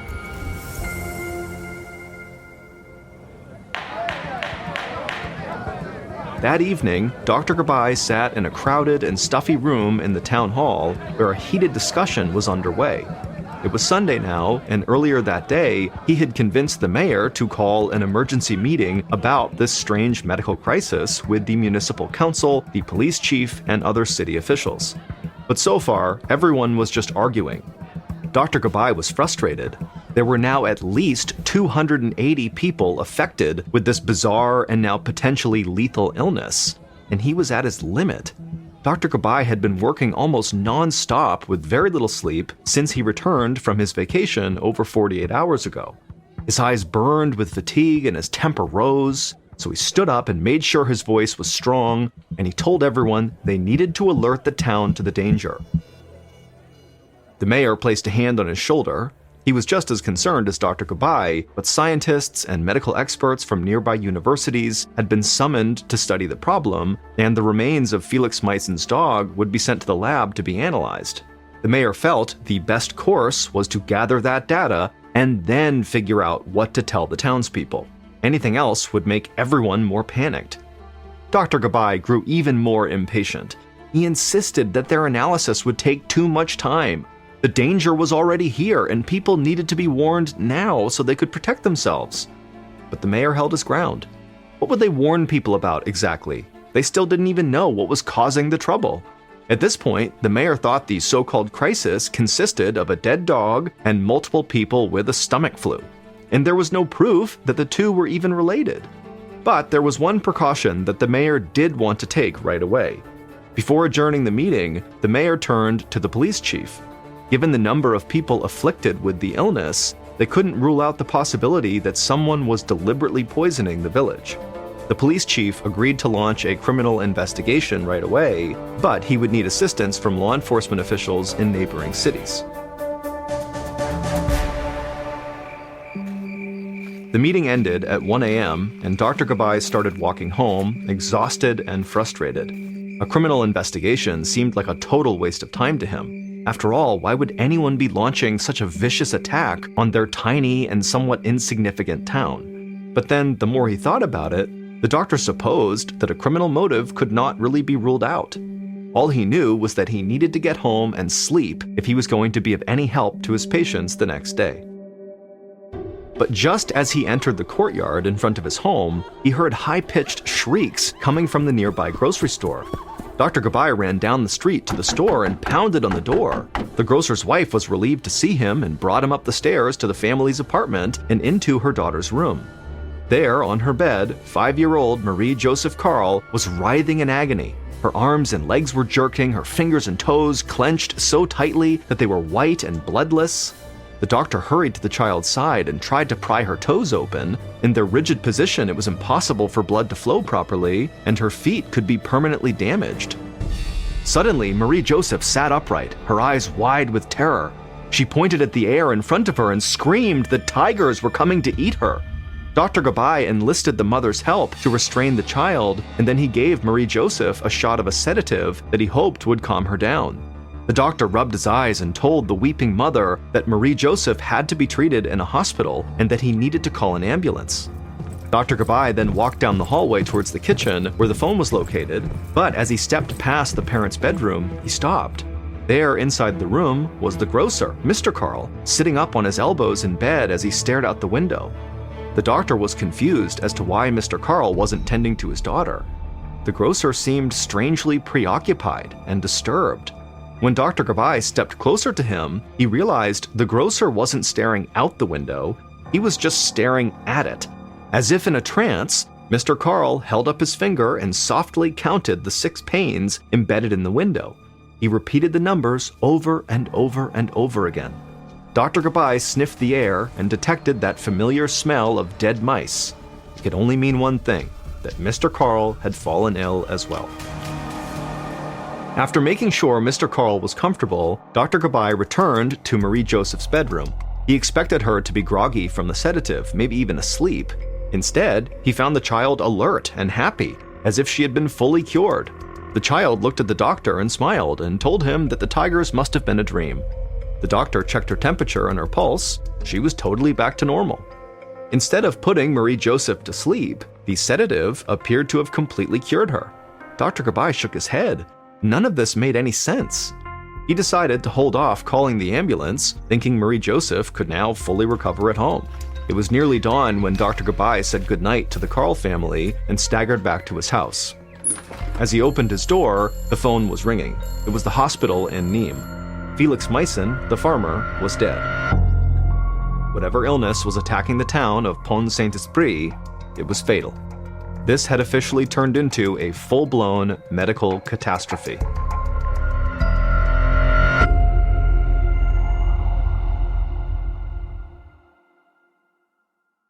There's a guy named Mark Lundy, and he lives in New Zealand. He's married to his wife Christine, and they have a 7-year-old daughter, Amber. Mark happens to be a traveling salesman. And on the morning of August 29th of 2000, he takes off on a business trip. Mark's not doing too well financially. Mark has upped his life insurance policy on his family, and Mark is spending the night with a sex worker. Meanwhile, Mark's wife and daughter will be brutally murdered inside their home. At their funeral, Mark falls down in despair, and people have to physically carry him away. All of the onlookers thought this was an overreaction. And the investigators into this crime? Well, let's just say that Mark is their number one suspect. The only problem is they place the time of death between 7 and 7:15 p.m., while Mark is over 130 kilometers away. If you want to know what happens next, follow the Generation Y wherever you get your podcasts.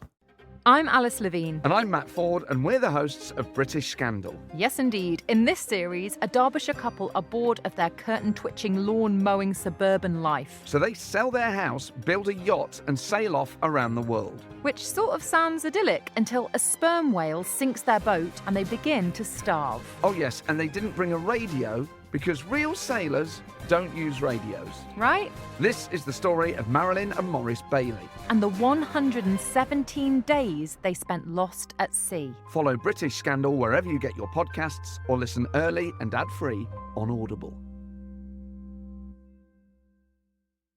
I'm Alice Levine. And I'm Matt Ford, and we're the hosts of British Scandal. Yes, indeed. In this series, a Derbyshire couple are bored of their curtain-twitching, lawn-mowing suburban life. So they sell their house, build a yacht, and sail off around the world. Which sort of sounds idyllic until a sperm whale sinks their boat and they begin to starve. Oh yes, and they didn't bring a radio because real sailors don't use radios. Right? This is the story of Marilyn and Maurice Bailey. And the 117 days they spent lost at sea. Follow British Scandal wherever you get your podcasts or listen early and ad-free on Audible.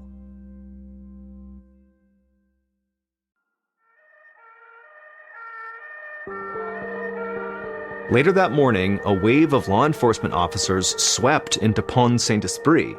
They stopped people on the street to ask questions, they interrogated shopkeepers, and closed some shops entirely. The presence of so many police officers alarmed people, and gossip began to fly around the village. Every person knew someone who was sick.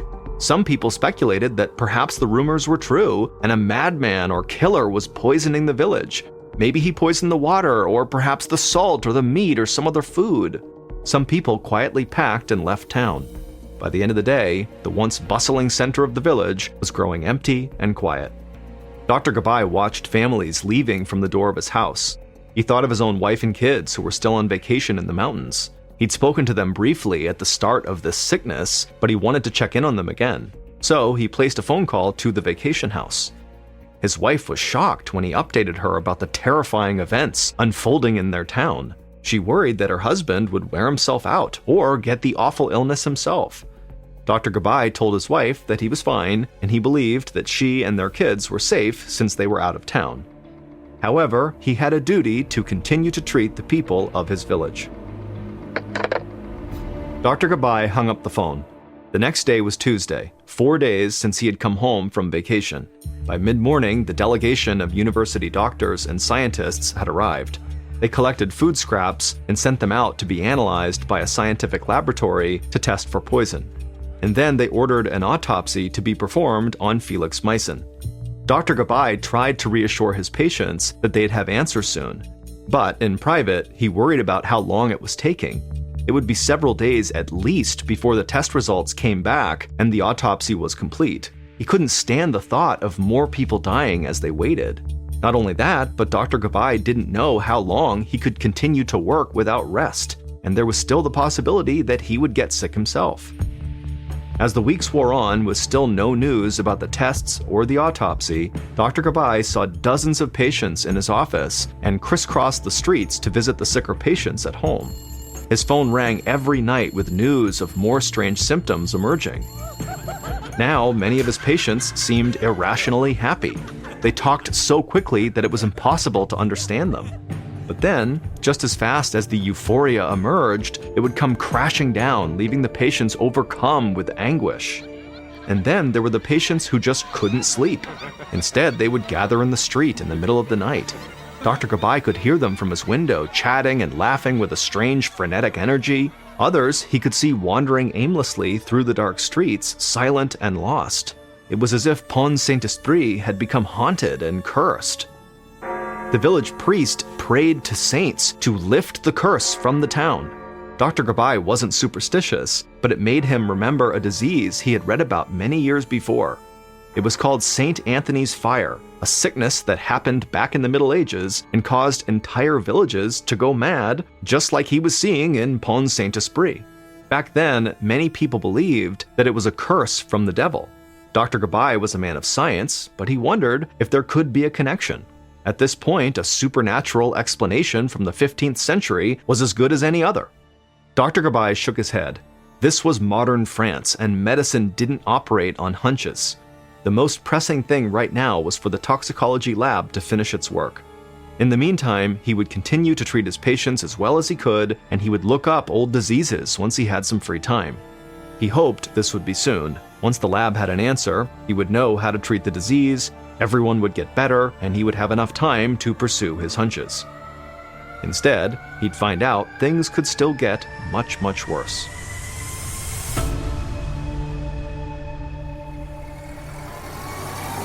It was Friday evening, just 1 week since Dr. Gabay had returned from his vacation. He was in his car following an ambulance that carried little Marie-Joseph Karl. Her delirious visions of tigers had returned, and she had become so violent that her mother had to tie her to the bed. Dr. Gabay had watched helplessly as the 5-year-old was loaded into an ambulance, kicking and screaming. As he parked his car in front of the old hospital in Pont Saint-Esprit, he noticed that every light in the building was blazing. As he walked to the entrance, Dr. Gabay saw a man appear in a second-floor window, waving his arms wildly. And then, to Dr. Gabay's horror, the man climbed out the window and stood on the ledge. 2 nurses quickly crept up behind him, begging him to get back in the room, but every time they reached out, the man smacked their hands away. Then the man stretched out his arms and proclaimed that he was an airplane and that he could fly, and then he jumped. He landed with his feet on the pavement, and immediately there was this deafening crack as both of his legs snapped in half. The man screamed in agony as he lay on his back. But suddenly, the man's energy shifted. It was as if he pushed the pain right out of his body and replaced it with intense anger. Somehow, the man with the 2 broken legs rose up and then took off running full speed down the boulevard. Dr. Gabay couldn't believe what he was seeing. How could anyone run on 2 totally broken legs? And this was only the beginning of the night that seemed to Dr. Gabay like an apocalypse. He entered the hospital to find the wards packed full of screaming, struggling patients. His patients, who had seemed to be getting better, were now totally psychotic. Many screamed that their hands and feet were on fire. Some fought desperately against imaginary enemies in the air. The odor of dead mice was now overwhelming. Dr. Gabay was on the brink of collapse. He started to wonder if he himself had gotten sick. Was he hallucinating or going crazy? Dr. Gabay considered whether he should just give up and finally get the sleep he so desperately needed. But ultimately, he knew that quitting was a violation of his oath as a doctor, and the residents of Pont Saint-Esprit were counting on him, so he chose to soldier on. He put out an order that Marie-Joseph be sent to another hospital 30 miles away in Avignon, where he hoped it would be calmer. Then he tried injecting some of the victims with sedatives, hoping to quiet them since it had worked before with Marie-Joseph. But the sedatives had absolutely no effect on their ferocious behavior. The strength and violence of the patients was beyond belief. They were dangerous to themselves and to everyone around them. One patient sprung up from his bed, punching and kicking at everyone around him. It took 14 men to hold him down. While that was happening, several other patients broke away from their rooms and tried to jump out windows or run through walls. Dr. Gabay saw no option but to immobilize patients in straitjackets and send them to be locked up in a psychiatric hospital. But then the hospital ran out of straitjackets. Nurses tied patients to their beds with ropes and twine, where they lay screaming in horror. When they ran out of rope, the nurses used horses' reins. But the restraints didn't hold. One by one, victims broke away and ran back out into the hospital garden, where they uprooted tomato stakes and wielded them like swords against each other. Dr. Gabay worked through the night trying to treat the injuries that patients had inflicted on themselves. One of these patients was the man who had leapt out of the window and broken both of his legs. It took 8 men to hold him down as Dr. Gabay set his fractures. As he worked, Dr. Gabay noticed that the man's toes were rigid and bluish-green. Over the course of this long and horrible night, it seemed like every patient he had seen had toes and fingers that were stiff and lifeless. Dr. Gabay paused as the screaming and mayhem continued all around him. He thought of Marie Joseph's rigid hands and feet. He thought of the terrible smell that reminded him of dead mice. He thought again of the Middle Ages and the curse of St. Anthony's fire. And then a picture started to come into focus in his mind. He would need the lab results to prove it, but he believed he had just figured out what was causing this horrific sickness, and it tied all the way back to the medieval plague of St. Anthony's fire. It took several days for Dr. Gabay and the medical investigators to fully uncover the truth, but they discovered that it had all started in an unassuming shop in the center of Pont Saint-Esprit. At noon on Thursday, August 16th, the day before Dr. Gabay returned from vacation, the village baker, Roche-Brion, completed the third and last batch of bread of the day. Roche had been a baker in Pont Saint-Esprit for 30 years. Every household in the village bought at least one fresh loaf of bread every day, and many thought that Roche's bread was the best in town. However, on that day, August 16th, Roche was not pleased with the quality of his product. As he kneaded the dough, he noticed that the color was slightly gray. There had been complaints about the bread recently. He blamed the flour, which had been delivered to him by the government agency that supplied flour to bakeries all over France. Ever since the war, the flour had been of bad quality. It was usually wheat flour mixed with flour made from rye grain and dried beans. Sometimes it even contained dust and insects. That day he was making the bread, the baker knew that the dough just seemed a little off. Still, every time he tasted it, he thought it tasted fine. So he baked the bread, put it out for sale, and decided he'd lodge a protest with the flour suppliers the next morning. All day Thursday, people streamed into his shop for their bread, and again all day Friday and Saturday. Before dawn on Sunday, Roche and his wife were feeling a little nauseous, but they decided to take an overnight trip to see their kids who were spending the summer out of town. When Roche and his wife returned to Pont Saint-Esprit on Monday, the epidemic was in full swing, his bakery had been closed by the police, and Roche's wife was now so ill that she went straight to bed. When the police concluded their investigations, they confirmed that everyone who got sick had bought bread from Roche's bakery. What Roche didn't know was that a portion of the rye grain that was used by the government to dilute the flour was bad. It had gotten damp in the field and a fungus had grown on it. That fungus had been ground up with the rest of the grain as it was turned into flour, and this flour ended up in a sack that was delivered to Roche's bakery to use for making his bread. This fungus was incredibly resilient. It not only survived being ground into flour, it also survived the high heat of Roche's bakery oven. It lay dormant in the crusty brown loaves Roche sold to his customers, and then when Roche's customers ate their bread, this fungus entered their bodies. The fungus caused their stomachs to cramp, made it impossible to sleep, and caused people to feel like their hands and feet were burning. It also triggered hallucinations of tigers and airplanes and flying. It even made dogs turn on their owners and think that rocks were food. In fact, it had affected all sorts of animals, including pigs, ducks, and cats. All of these bizarre responses were triggered by chemicals in the fungus. One of these chemicals was lysergic acid, from which lysergic acid diethylamide, or LSD, is made. LSD is a very powerful hallucinogen. On top of all of this, when people ate the fungus, it set off a response in their bodies that cut off circulation to their limbs. The terrible stink that reminded Dr. Gabay of dead mice was actually the smell of his patient's fingers and toes slowly rotting with gangrene. This gangrene was well known in the Middle Ages when it was a symptom of the plague known as St. Anthony's fire. Now, hundreds of years later, in 1951, this same plague was running rampant through the village of Pont Saint-Esprit long after the disease had passed out of memory. The fungus was known as ergot, and the illness it caused was known to modern medicine as ergotism.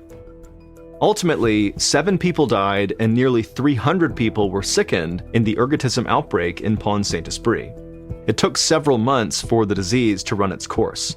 Most patients slowly got better and were able to resume their normal lives. The baker, Roche, was at first suspected of intentionally poisoning the village, but was later found to be blameless. The memory of the 1951 poisoning still haunts the village.